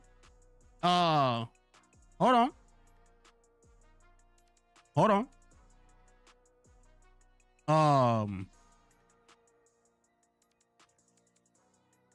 Before I forget, let me show you this. Y'all remember EA Big? Y'all remember SSX Tricky? It's tricky. Boom, SSX. It's tricky. Bro, they made an image of what it would look like, but they used that the game called Jusant or something like that. Check this, how fire this looks. Before I forget. Look how fire that looks. Imagine a SSX Tricky in today's world. Look at that. That shit will be fire. EA Big. That's what I'll be saying. EA Big got to come back, bro. That will look sick. Okay. Hold up. Let me see what else Lin Tao had to say. And Bark reveals that Arc Raiders play account, 64% of them are on Steam. Can we drop a bomb for Steam players, please?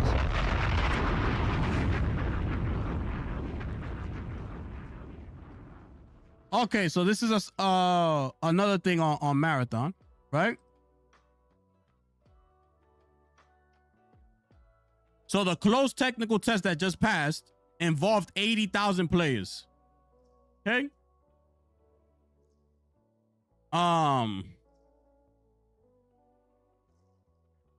During the earnings call, Lin Tao revealed that Marathon's October technical involved around 80,000 players over the course of a week. This is the first time Sony has disclosed specific figures around public-facing Marathon tests. According to Lin Tao, the team focused heavily on two key performance indicators, right? Gameplay feel and player retention. We are still working on it, Tao said. Excuse me. From October 22nd and then the 28th for a week, there's a technical test that involves 80,000 people. As a result, the gameplay and then retention, those are the key KPIs that we tested on. Quote. And then we are in the process of analyzing the performance against those KPIs.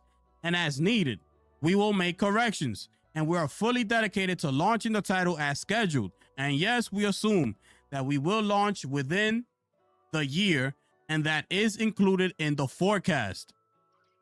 While Sony reaffirmed committing to within the year, blah, blah, blah, blah, blah. Anyways, their whole thing about this was gameplay feel and player retention.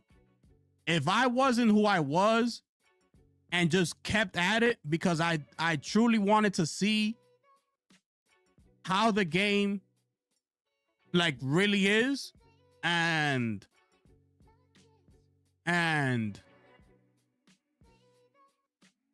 you know, having that week, I wanted to give it my all. I wanted to go and keep playing it, until the week ended, so I could come out of there with a clear understanding of, okay, well, that's just me. I'm pretty sure a lot of people dropped it, because if I wasn't me, by the first day, I would have dropped it. I would have dropped it because I had no idea what the hell was going on. It's not as fun as Arc Raiders. Like I told you, it's more for the hardcore. You gotta, it's so much information. It's was overwhelming. Bro, I was so overwhelmed. I was like this. At the beginning, I was like this. What is this? Where do I go? How do I do it? Where? And it's like, it's too much information, bro. It's too much information. And listen, you gotta try to attract the casual players. If you don't do that, your game's not gonna perform good.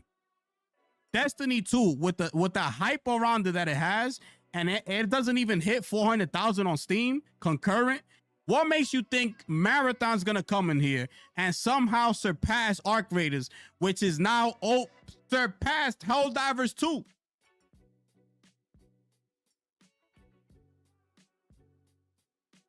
What are we doing? What's gonna happen here? What's gonna happen here? I'm telling you, bro.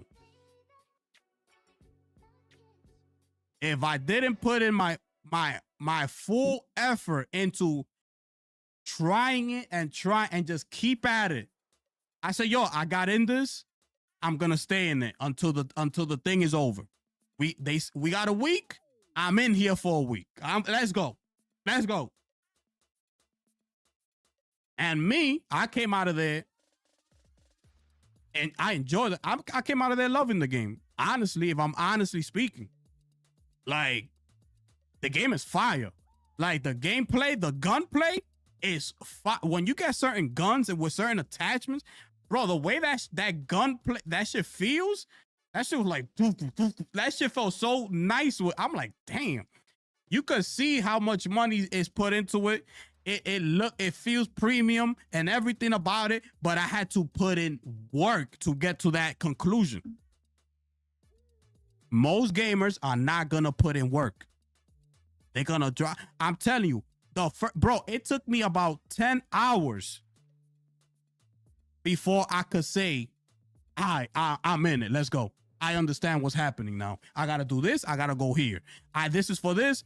It took me 10 hours. A casual gamer is not gonna last 10 hours to figure it out. They're gonna be like, this shit is trash. Next. So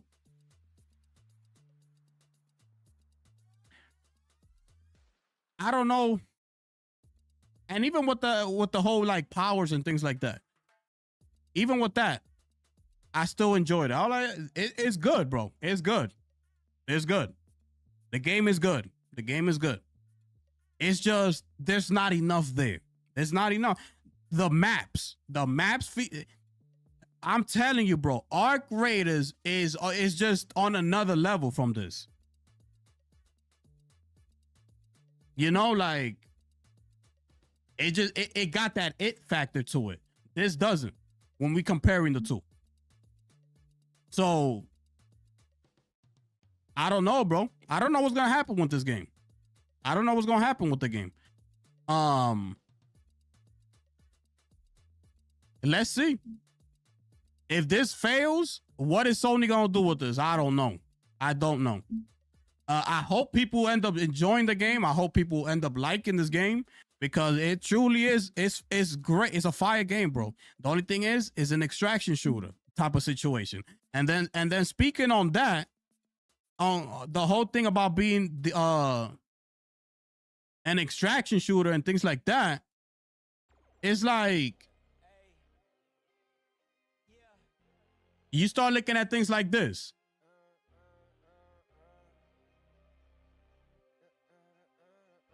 Calling the extraction shooter label so dumb and adding that the genre doesn't even know what it is.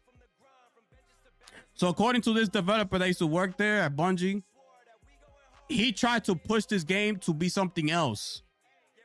And they wanted to do the whole extraction thing. And that's what we are. So now they got to live with that decision.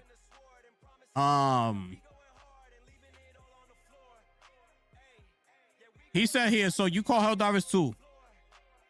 Is that an extraction shooter because you extract? No, it's not like Tarkov at all. So the terminology of the genre is already terrible. It really makes it hard to compare these games. It's why Arena Breakout and Tarkov, you can kind of look at those because they're both extraction shooters and they kind of fit the same mode. Comparing Arc Raiders to Tarkov just doesn't really fit. Comparing Arc Raiders to maybe Rust could fit. And then Rust, is that an extraction? Because it's survival. He continues. It's a problem, he said. I cannot stand the name of it. So I think that when you say the extraction genre, it should hit your spot. I think it's really the fact that the genre doesn't even know what it is. You as a player, how do you know what you're going to get? And I think that's one of the real issues with the genre itself. Hold on. He continues here. At Bungie, okay. Working on Marathon. We were looking at this game like years ago, and it's gotten so much better. Despite his criticism, Bungie continues to describe Marathon as a team-based extraction shooter centered around the runners exploring abandoned colony. Okay, and he doesn't say anything. Great. Anyways, that's what he had to say about that, right? It's just, Marathon has so much going up against it. They got so much going up against it. You know? Yo, Heights, what's good, my brother? I don't know how it's going to survive. Bro.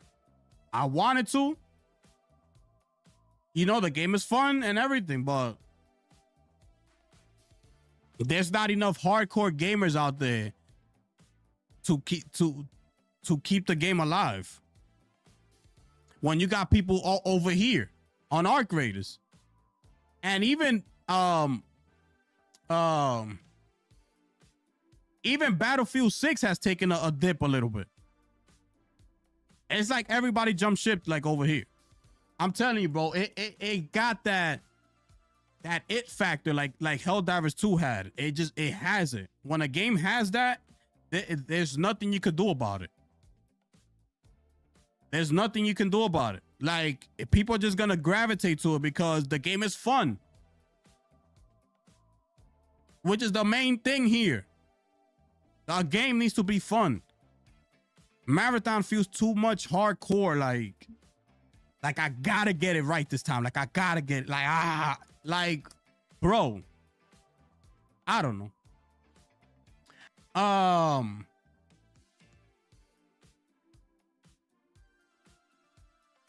Arc Raiders should be nominated for Game of the Year. Arc Raiders should be nominated for Game of the Year. Okay? That's all I'm gonna say. The game is fire. Game is fire. If you can name me 4 games that deserve to be nominated for Game of the Year over Arc Raiders, I need you to type that in the chat and let me know. 4 games that deserve to be there over Arc Raiders. I need y'all to let me know.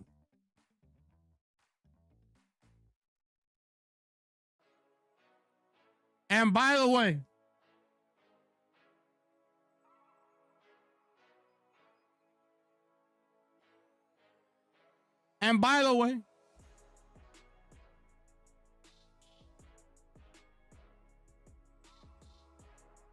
as y'all type that in the chat,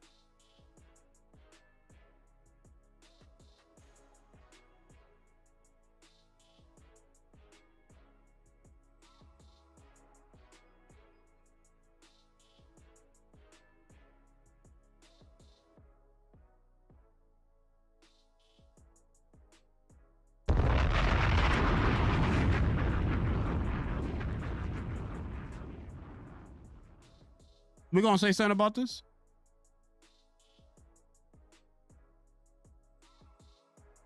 Digital Foundry. Do you? This is Mark Cerny. By the way, y'all not tired of seeing Mark Cerny? I mean, bro, this guy should win Celebrity of the Year.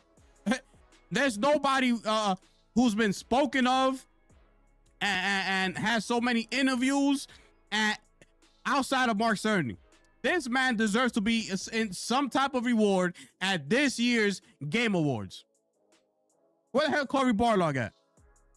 Oh, by the way, before I get to this right here. By the way, speaking of Cory Barlog, right? Lin Tao also said that their tentpole title for next year is Marvel's Wolverine. Meaning what? Meaning we will not see that Cory Barlog game next year. Meaning what? The earliest we will see that Cory Barlog game is 2027. We haven't seen Cory Barlog since 2018. It's gonna be 9 years. Is this guy working on GTA's Rival or something? I mean, what the hell is this guy working on? What are you working on, my brother? Where the hell are you at?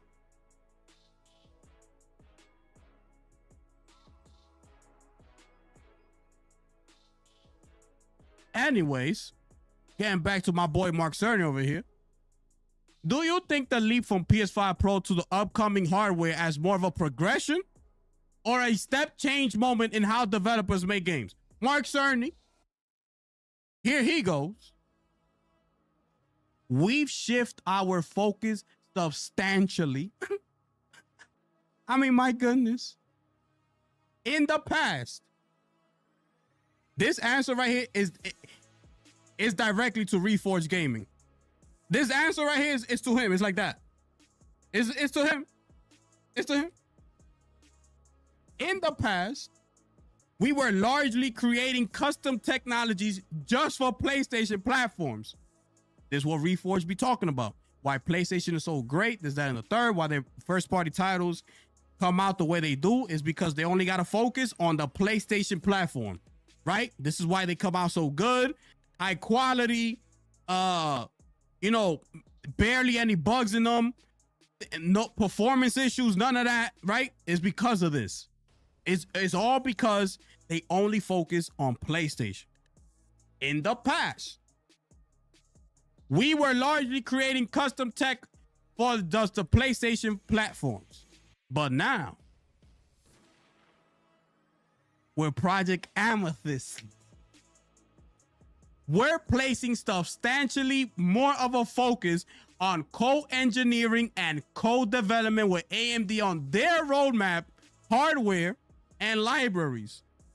That will change a very large impact because when developers can create their technology with the understanding that it will work across multiple platforms, such as desktops, laptops, consoles, etc., Reforge, there will be much larger pickup of new features. So I believe we'll see outsized impact from the technologies announced this past week. Can I drop a bomb for my brother Mark Cerny, the one and only Mr. Mark Cerny? My goodness, what a tremendous job you've done this generation, Mark Cerny.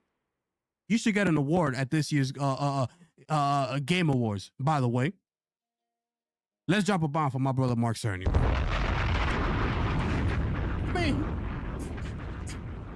I mean, I don't know where to look. I don't know where to look, people. It is what it is. What the hell people gonna say now? What the hell is this? What is this right here?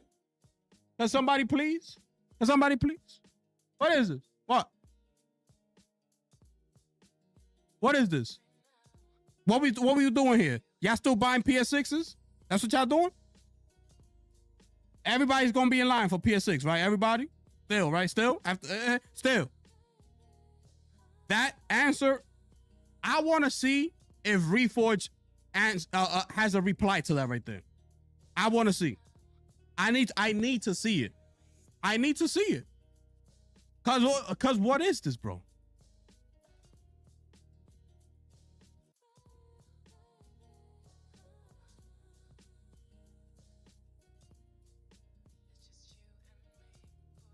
Imagine being sandwiched between Battlefield and COD. Max Aura, facts. 100%. 100%. It's gonna be hard to get people out of there, bro.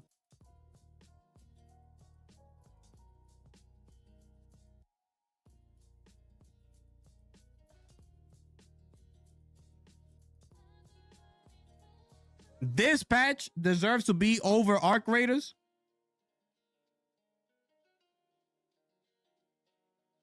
Because the story's good? Because you're watching the story?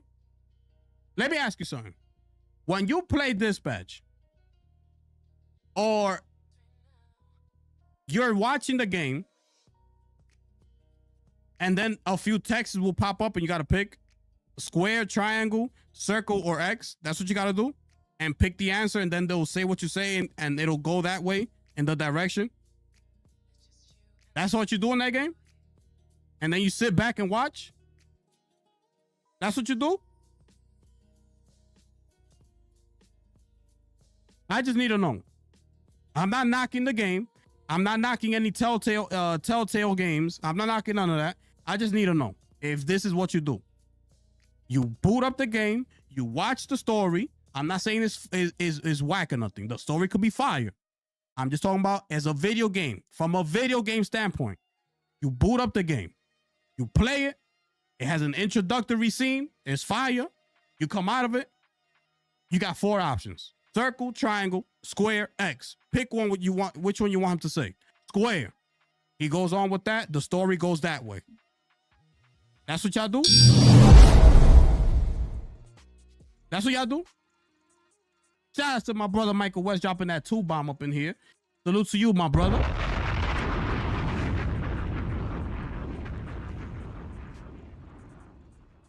Yes, I will be getting a PS6 and then PS7. Hey, good for you, my brother. Enjoy that. By that time, I'll be on a 9090 RTX.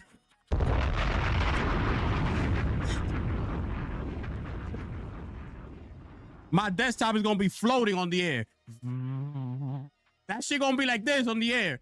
It don't need to even sit on the floor, nothing. That shit don't need nothing to hold it down. That shit gonna be like this. My PC with a 9090. By the time the PS7 comes out, that shit gonna be asking me, yo, you good? I'm gonna be like, I'm straight, my brother. You good? You need something? You need some air? Nah, I'm straight. That's how my shit gonna be by the time PS7 comes out.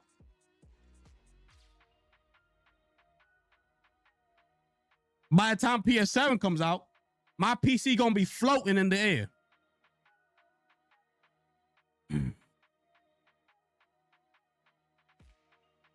Yo, but is that what you do in the game though? Y'all still didn't answer my question. Is that how the game goes? You just press play, you go here, you select an answer, and you kick back and relax. You could eat some popcorn, you know, eat some chocolate, get greasy fingers. You went, because you don't got to touch the controller. Is that how the game goes? Or how does it go? Like that? I could throw in a little blanket right here, be like this. Oh, I like triangle. Is that how the game goes? I'm not trying to knock it. I'm just saying.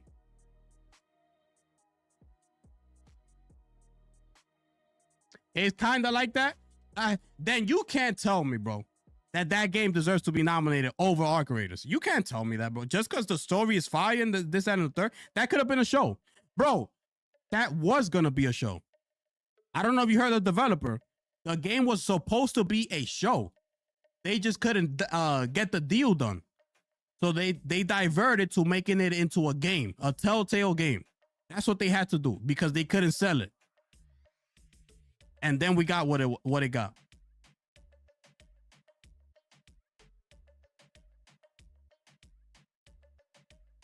Yeah, you see? You got to put in some elbow freeze. So there you go. Like, nah, bro. The game could be fire and all that. But to say that it should be nominated over Arc Raiders, but at the end of the day, this is a video game, right? You can't tell me it's supposed to be nominated over Arc Raiders. Sword of the Sea. I don't know, bro. I don't know. But anyways, man. I don't even know how I got to this little rant that I just got to, but I got to it. And by the way, this right here,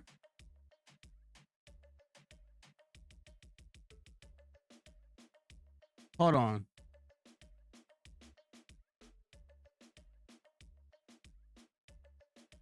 This right here,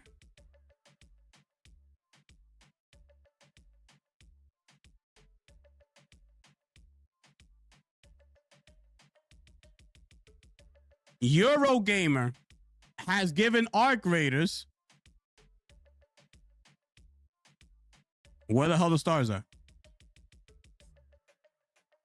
This ain't the review.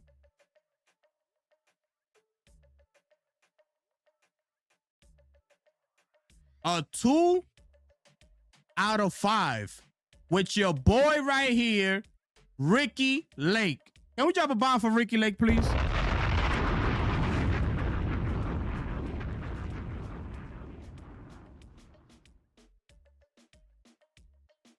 I'm not knocking the game, Michael.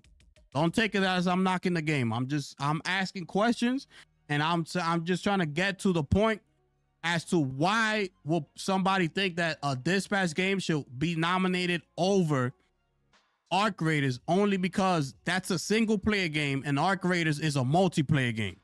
That's all. That's the only thing. Like, if a game is just fire and it brings, you know, much more than a multiplayer game, like for instance, like I said, like Call of Duty and Battlefield, you know, those are multiplayer games that should be nominated only for multiplayer game of the year. Outside of that, it's like, bro, like chill, like relax. Arc Raiders is different. Arc Raiders is different, but it's like a complete game, bro. This guy right here decided to give Arc Raiders a 2 out of 5. My boy Ricky Lake over here. Let me see if he got any final thoughts down here so we can read it.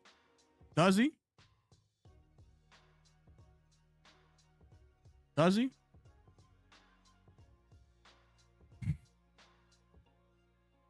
Let me see. Let's start. Let me see this, right? Let's start with the obvious point that Arc Raiders is set in a world where humanity has been driven underground by a race of hostile robots. The contradiction here between Arc Raiders themes and the manner of its creation is so glaring that it makes me want to scream. You made a game about the tragedy of humans being replaced by robots while replacing humans with robots. Embark. Oh, this is when he's talking about the AI.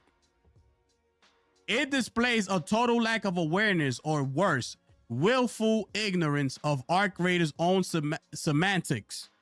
He continues. But what really breaks, y'all can still see that, okay. But what really breaks my noodle is that so much of what makes Arc Raiders compelling in the first place derives from human voices. That guy I mentioned at the outset, Mr. Looking for Lemons, it wasn't just what he said that stuck with me. It was the way he said it. Irrepressibly cheerful and endearingly goofy, with all the R's and L's drawn out. It was as distinctive and memorable as the way Matt Berry says, New York City, and What We Do in the Shadows. In fact, I tried to think of an actor I could compare it to, but failed because nobody else would have said it like that. Look at this review. And just listen to where he's going with this review. Like he completely went off the rails.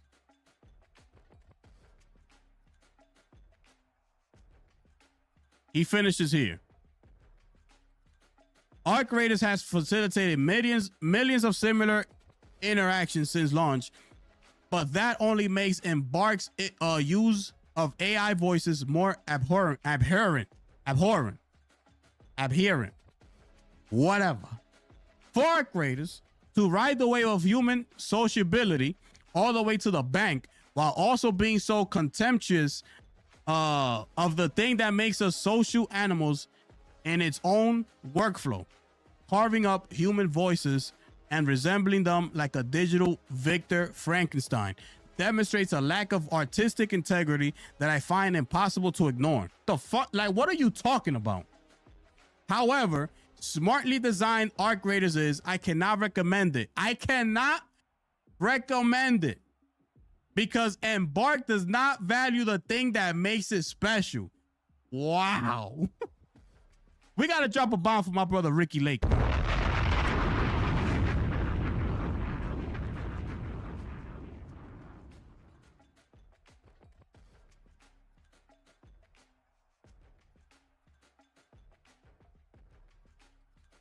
Like, this is ridiculous.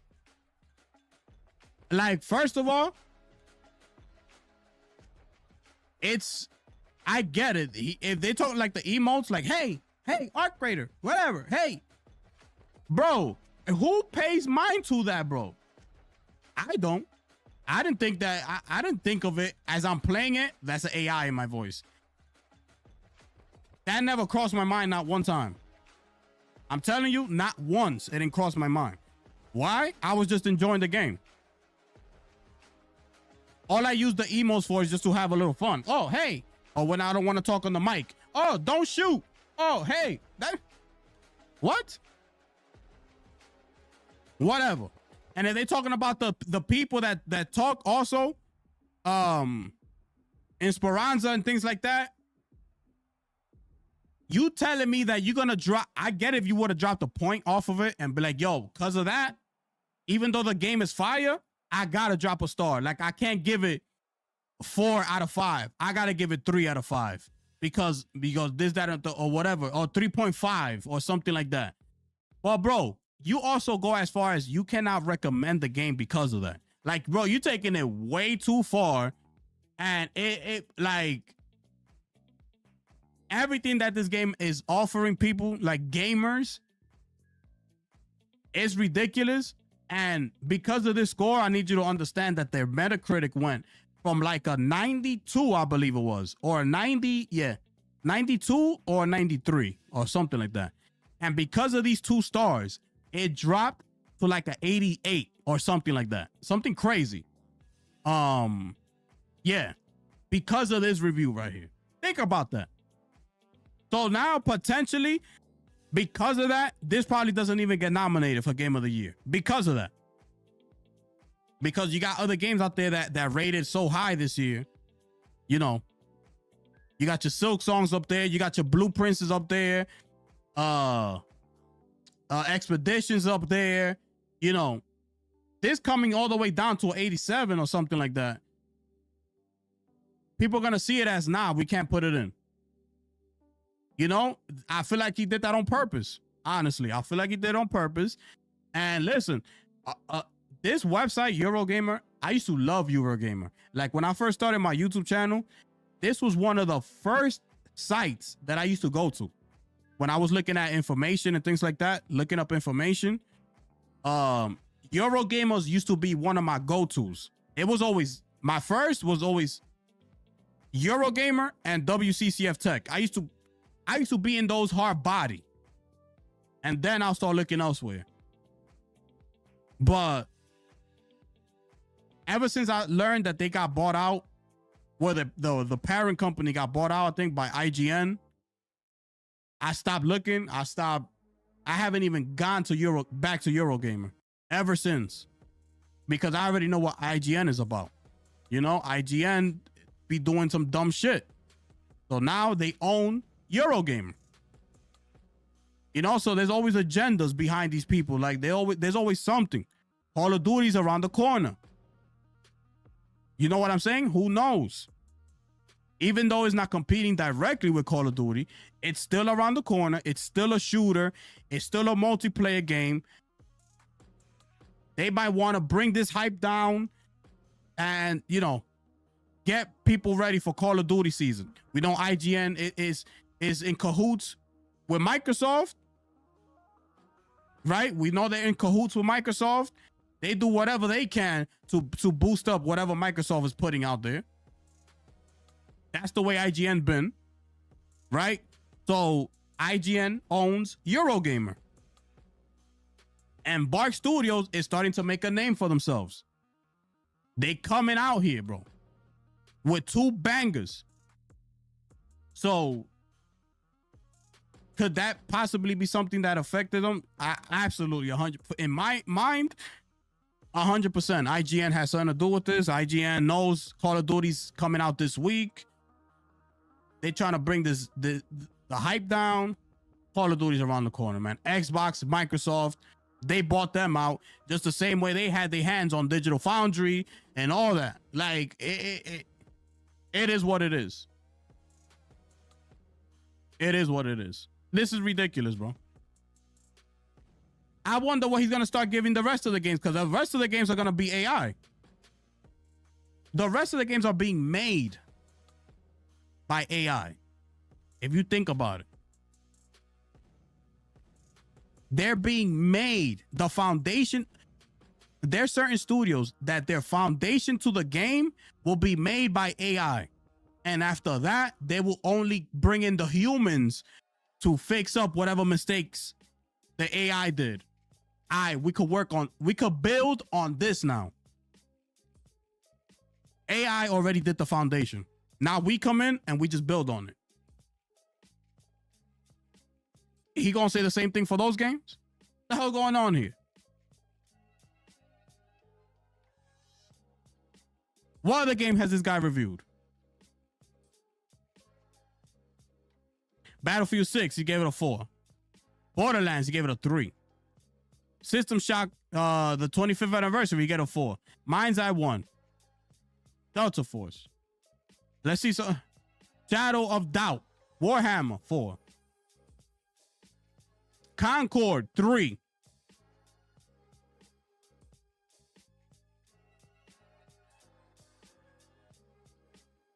Where the Xbox games at?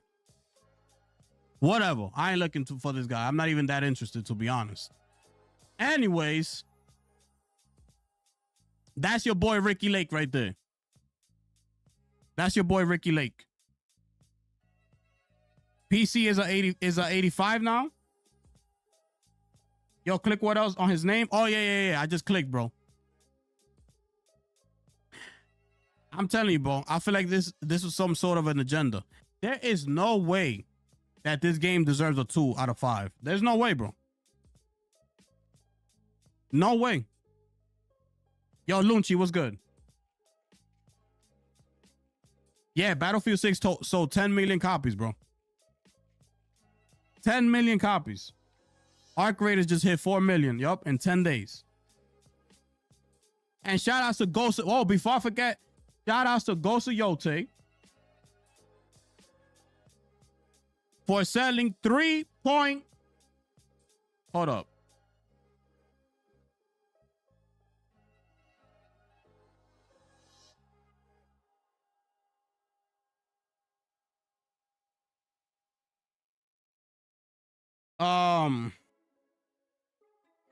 And shout outs to Ghost of Yote.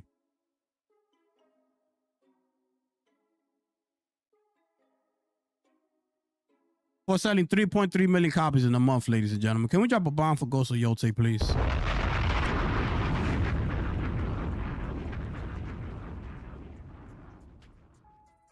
This is gonna be the last topic here, because we kind of went on a rant. I don't even know how we got here, but we're here. Okay, I don't even know how we got here, but we're here. Shout outs to Ghost of Yote for hitting 3.3 million copies in a month. Well deserved. This game is incredible, right? I enjoyed the hell out of this game. Everything about it, right? Like, because I didn't really speak to y'all in depth of the game. Some of the pros that I have for this game, of course, the improved graphics, right? I love the way the graphics look. I'm playing it on the Pro. The game looks incredible on the Pro. right? Everything you see, like I see on the screen, the colors look way better than Tsushima. You know, the grass, the vegetation, everything it looks way better. There's some areas that there's some, like, when it's starting to get into like it's not like a cutscene, but it's like those in-game cutscenes that they look like kind of off. It's still there, and that's where the 60 million budget comes in. Like, I wish they would have polished that and put some more. That's why I wanted the game. That's why I wanted PlayStation to put some more money into the game, right? So they could make things like that look better. You know, they go up to the player and they're like robot, like I don't know how to explain it, but money could have fixed that. Okay. I love how the open world is in this game compared to Tsushima. You have much more room to play with, much more open grass where you can actually enjoy your horse riding. In Tsushima, I can't really think right now, but this has more open field, I believe, than Tsushima. I know I definitely enjoyed horse riding in this one more than in Tsushima. So that was a plus, right? Especially the scenery that you see in this game. It's incredible, bro. The combat is way better. It's much faster. It has blood. Especially when you turn on that mode, I forgot what it is, and you start slicing them up. You see the blood, like, it's way better, right? It looks fire. My favorite word, the dual katanas. It's so fast, bro. The movement, the combinations, like, it's so fast and fluent. Like, I loved it. Another thing, the map being more organized. The way you could sort things out, like with the little playing cards, like on the bottom left.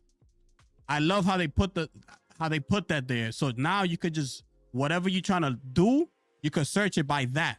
If you're trying to, it got your bounties, it got your main missions. It has what else did it have? The legends, the stories. If you're trying to do the stories, whatever you're trying to go by, you could just go to the cards and pick it, and it'll show you. So I like that. It's more organized. I had a little bit of an issue at the beginning. I got a little bit I was a little confused in the beginning, but at the end I got it. Like, not at the end, but towards the beginning, I started to get the hang of it, and I actually liked it more. New armor as well. It has everything like placed in the cards, so everything was more organized. I like that. I love how you go to the wolf pack, right? You go to the wolf pack, and if they have any upgrades for you, you just click on them and you set up camp, and they'll come to you. Boom, you upgrade, and you keep it, and you go about your day. I love how they did that you don't have to go to them and get the upgrade. So that saved me a lot of time, and that was a plus for me. That was a plus. I like that. Ray Tracing Pro mode on this thing looked incredible. I don't know how to compare it to the base PS5 because I don't have it, but on the Ray Tracing Pro mode on the PS5 Pro was crazy. It looked beautiful. It's a beautiful game, bro. It's a beautiful game. Okay. I'm not sure if we could do this in Tsushima, but you could fight while riding the horse. I'm not sure if I remember that correctly. Can we fight on the horse in Tsushima? I don't remember.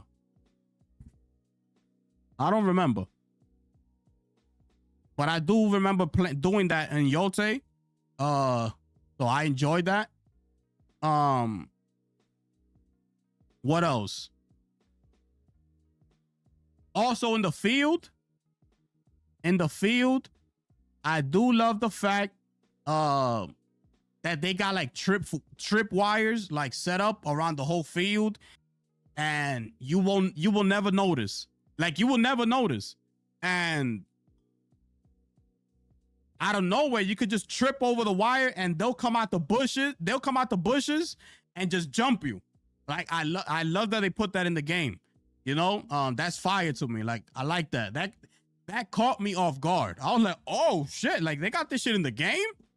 Like that was fire. How they did that. And also the random fights in the game, because you have a bounty on, there's a bounty on your head.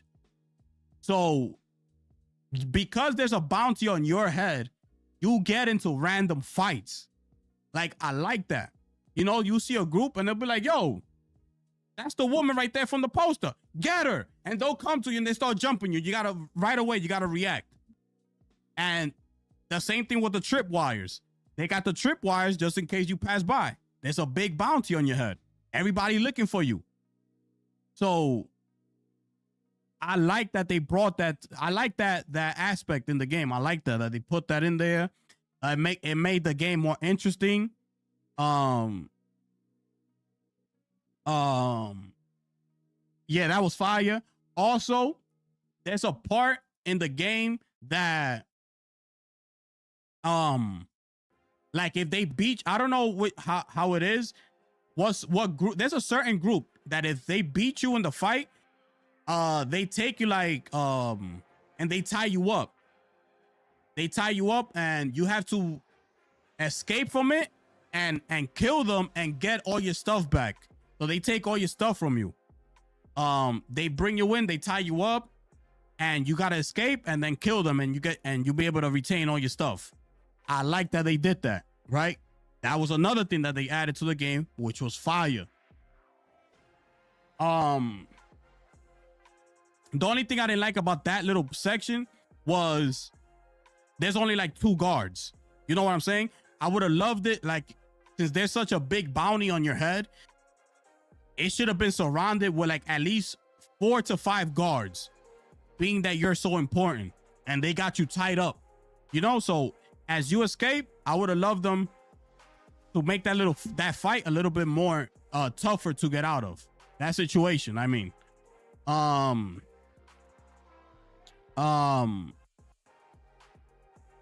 also I got to speak about Atsu, okay? I have to speak on Atsu, which is who you're seeing on your screen right here, okay? Atsu was incredible in this game. I don't know. Yeah, I'm getting Wolverine Day 1, my brother. I don't know. But I think she did an incredible job. I love the character. I loved her voice acting in the game. I think she did an incredible job with the voice acting. The character herself in the game, like she had like this it factor to her. Like she had something like about her that Jin Sakai didn't have. She had that, I don't know, she had like that, I don't fuck around. Like I'm here to get, I gotta get the Yote 6. And I'm gonna do whatever it takes to do it, to get there. So I feel like they did an incredible job with Atsu.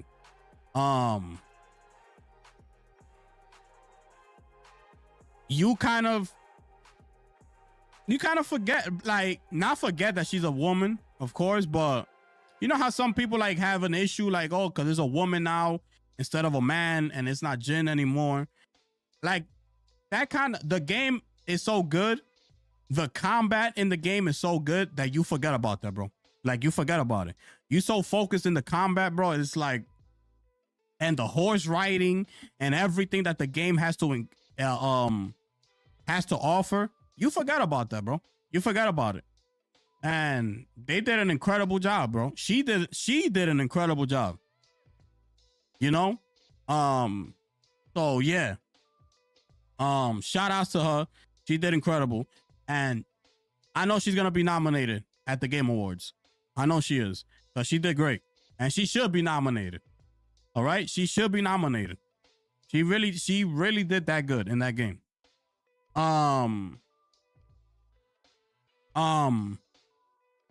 What else I was gonna say on this? I don't know if I got anything else to say with the positives. I'm trying to think before I move on to the negatives. I feel like that was it. The story is pretty much, you know, revenge story and things like that. It was good. The story was good. There's no certain pattern that you have to follow. You could go to whichever Yote 6 you want to start with. You could start with the brothers or whoever you want to go at first. You could do it. So I like that they did that. Sometimes I like that. Sometimes I don't. Sometimes I prefer you tell me the story how it is. Okay, tell me who I'm supposed to get first. Show me, lead the way. You wrote the game. Show me the way you intended it to be played. All right. Don't let me pick. Sometimes, I'm not saying all the time. Like, don't make me pick, oh, I want to go fight the brothers right now. When in reality, the game was intended for you to go after, I forgot their names already. Like the one that was dressed in white or something like that. Like he was supposed to go second, but you went to the brothers. Like things like that, like throw me off a little bit sometimes. But I didn't have any issues with it in this game. Like it was good. It was good to me. It was good to me all around. All around, it was a great game. But yeah, let me get to some of these negatives, right? Because like I was just saying about the whole when they tie you up and it was easy to come out of that situation and things like that, right? It's the sole purpose why people be saying that Sony likes to hold your hand with their first party title games. And this game, I definitely felt like Sony was trying, like holding my hand, like taking me through the whole game. Like just here's my hand. Take me. Like I felt like Sony was doing that throughout the whole game. You know? So yeah, that I had an issue with because it bothers me sometimes. I'm like, bro, like come on, like bro. You know? Water physics. It has the same water physics as in Tsushima. I did not like that. That's why I wanted this game to have more money behind it, especially because Tsushima, right, sold over 13 million copies, bro. You think about that. Tsushima sold over 13 million copies as a new IP. Here comes the successor to that. You're not going to think of throwing a little bit more money on that? Throw some more cash on that. Throw an extra 25 million on that. An extra 30. Throw it, see what happens. It deserves it. It's basically what I'm trying to say. It deserves to be thrown an additional amount of money. Look how much people enjoyed the game. 3.3 million copies. The game is incredible, but I feel like it could have been better with fixing little things like that. Like the water physics. You can't dive into the go underwater. You still can't do that. Like Tsushima. The water looks ugly. Like Tsushima. All black with no color. With some extra money, they could have fixed the water. Make that water look clear. In the entire game, make the water look more clear. Make her swimming effects better. Not that cheap ass swimming that she be doing like in Tsushima. Like they don't know how to swim. Like it's like, bro, with little things like that, the game could have been like improved tremendously. You know, things like your clothes being dry when you come out the water. When you roll on the floor and there's mud, there's no mud on your clothes. And if it is, the shit disappears. You got to throw a little bit of more money. That could have fixed that problem.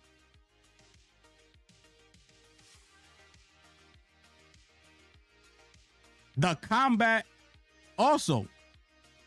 So yeah, I have an issue with that, right? I have an issue with that. Money could have solved those issues. It could have solved it. Pick one. Even I'm not saying they should have fixed both, but they could have picked one. Right? Either the water physics or something like your clothes being wet when you come out the water, or when you roll on the mud, you got mud all over you and things like that. And she goes like this to wipe the mud off her clothes or the water. Like she goes like that. Something, bro. Make it more realistic. Make it more, interesting. Let me see what you improved on. They could have fixed either or. Now, as great as the game is, it's still very close and similar to Tsushima. Like something as small as like taking the kite idea from that Team Ninja game that has the flying kite. I can't remember the name of it right now. Like a kite, bro. Like you could throw yourself off of Mount Yote and just hover around the whole map with the kite and just come down the mountain like that. And just come down. And as you're getting close to the ground, you whistle and you call your horse, and your horse is riding under you, and you flying down with the kite. You let go of the kite, boom, you land on the horse, and you out. Like, bro, little things like that could change everything. You got to put more money into the game. Something like that could have been incredible in this game. Like think about that. This whole thing was about Mount Yote. It was all about Mount Yote. Getting to the top. Being able to throw yourself off that mountain, bro. On the kite. From the kite, jump onto the horse. Boom. And continue on. Boom. Like, come on, bro. Make the shit epic. Like, let's go. Like, let's go. So that was one of the things that I had on that. That was something else I felt on it. Comparing it to something like AC Shadows, right? In AC Shadows, they do all that. They got, burning clothes. Your clothes burn when you stand in the flames and things like that, right? They don't do that in Yote. The weather system is 100% better in Assassin's Creed Shadows, right?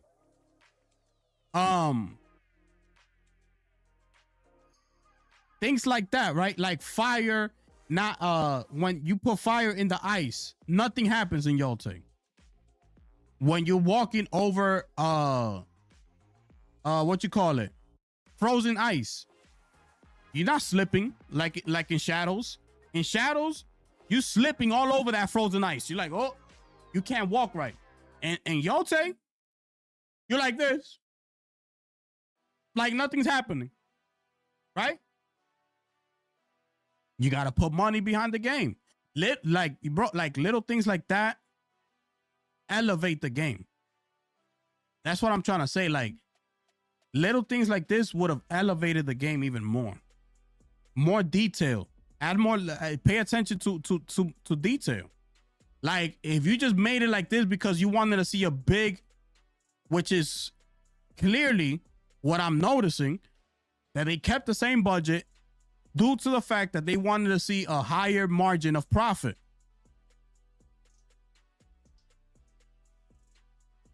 A higher margin of profit. That's why they that's why they did things like that. And they kept it with the same budget. It's because of that. when they shouldn't have done that. Like be all that and some more. Add on to what we already got from Tsushima. Rise of the Ronin is like 200 years before Yote. There you go. Even a better, even less of an excuse not to add something like a kite in this game. That means that kite been out. That somebody been invent that kite, and she could have been flying all over the map like that. Throw yourself off the mountain. While as you're landing, you whistle and you call your horse. Now the horse is riding under you, and you like this, about to get off the kite. You let the kite go, you land on the horse, and you continue on. Like, bro, that would have been so fire, bro. But you know, it's small things like that. Also, another, like, this was something that was bothering me a lot in the game, and it was the blood gushing sound effect. Like, I don't know if y'all noticed, but whenever somebody's down on the floor, like when you kill them, and like the blood is like gushing out of them, you hear like this. I was hearing this sound like, and I'm like, throughout the whole game, I'm like, yo, what is that? What the fuck is that in my ear? I kept thinking like the game had a bug or something. And then I finally saw, and it was the blood gushing off the guys that you had killed. Like, that sound is annoying, bro. And it sounds so cheap. They could have done a better job with that. Yeah, they could have done a better job with that.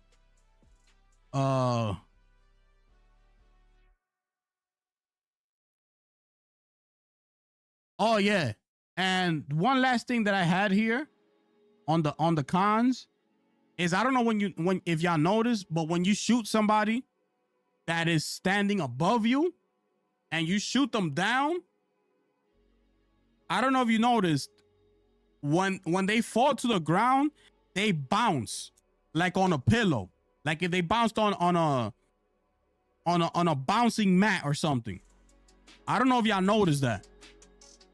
But I noticed that a lot in the game, and I don't know if it was a bug or whatever it is, but in my game, when they will fall from the sky, from the top, every time they land on the floor, on the ground, they bounce like it's a bouncing pillow.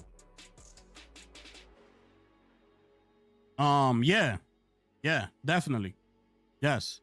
Like, there's a part when you fighting people and they're above you, like they're standing on this platform, that you could grab your hook onto it and pull it down and they'll fall. Like when you get to that point, you're gonna see. Pay attention when they fall to the floor. I believe this was in the snow section. So when you get to the snow, pay attention. There's gonna be a group of people that are shooting arrows at you from the top, and you could hook onto the platform and pull it down, and then they're gonna fall.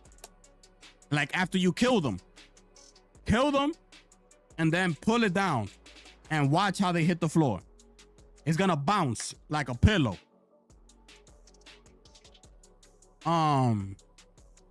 But yeah, pretty much that's what I had. Oh, one last thing. One last thing on that. Right? I wish that she'd been a straight woman in this game and not a lesbian.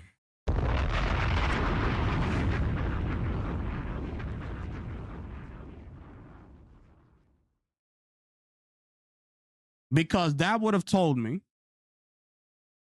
that is not all about the agenda.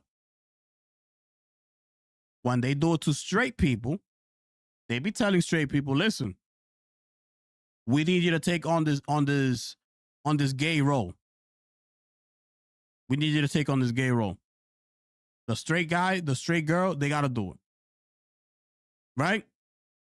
Oh, they should be more roles like this, roles like that in the third, whatever. Why can't the same be said for the gay person or the lesbian?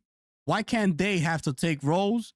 Why couldn't this role been done as a straight female? Why? This is the problem that I be having.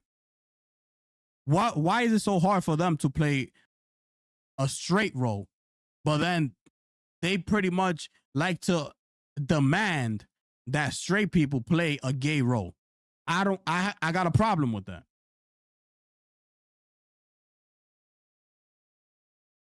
I got a problem with that. You know what I'm saying? Like, I don't like that, bro. They don't mention it, but you could clearly see it. They don't even gotta say it, bro. They don't gotta say it. They don't gotta say it, bro.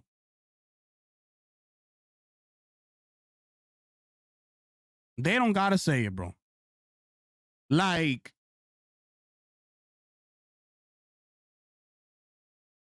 there's gonna be spoilers, bro, because I gotta talk. You know what I'm saying? It's been over a month. You know, like, I gotta talk. Like, for instance, like when she reunites with her brother. Why couldn't that be a love interest? But instead, they made that be her brother.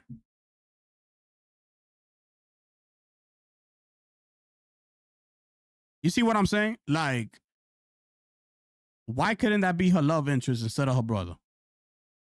That could have been possible. They could have met the brother could have came down the line. The brother could have became a villain after what happened. They haven't seen each other in years.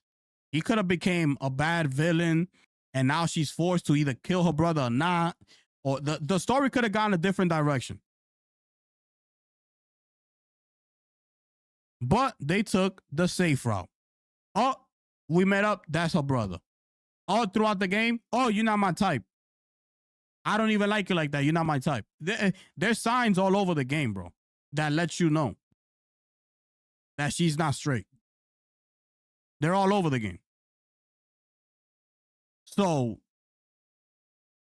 why couldn't they make her a straight woman is what I'm asking. So they do that.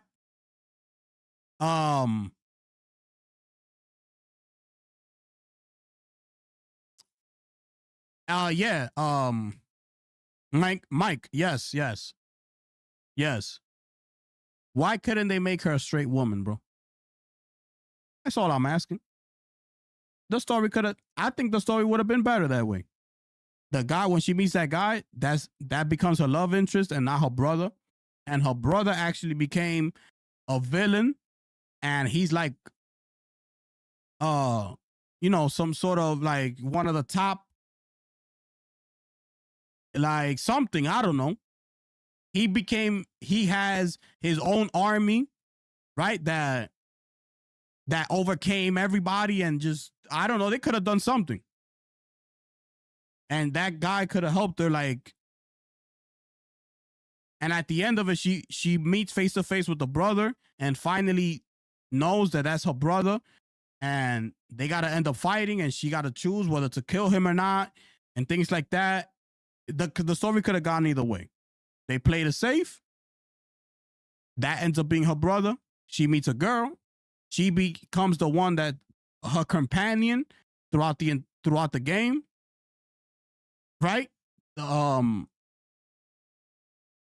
brother has a daughter. You continue on. The brother dies. You continue on. Who's raising the girl now? It's her and her companion. You put two and two together. I'm not saying that I got a problem with it. I don't care. What I'm asking is, why is it so hard when it's a straight man or a straight woman that they're almost forced to play some sort of gay role?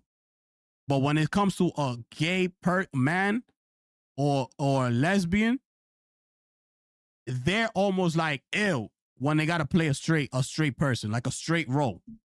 That's what I'm getting to. You know, like I would have had way more respect, way more, if she actually would have played a straight role and be like, look, this is not all, you know, because of the agenda and because of this. Like, I'm an actress. I could play this role. It's voice acting. It's not even me in real life. It's voice acting. You know, like it's things like that I'm asking. Like, why? So that's it right there. Yeah, bro. Yes. So that's all I'm saying about it. That's all I'm saying about that. But overall, the pros outweigh the cons for me in this game, okay? So huge shout outs to Sucker Punch. This game was incredible. And 3.3 in a month, they deserve it. So good job for them. Good job for them. All right. I'm not sure, Mike. I'm pretty sure. Oh, yeah. They were. Yes, they were. Definitely. All the way since the beginning of time, bro. That shit goes back. Way back. That shit goes way back. So yes. Even before that time. That shit started before that time. Way before. You know, so absolutely. It was back then. But yeah, man, that's gonna wrap it up here, people. That's gonna wrap it up, man. I appreciate everybody who pulled up. Let's end this poll. We couldn't even get 10 likes up in here. These people, man. People are ridiculous. Shout outs to everybody who pulled up. Hopefully you had an amazing time.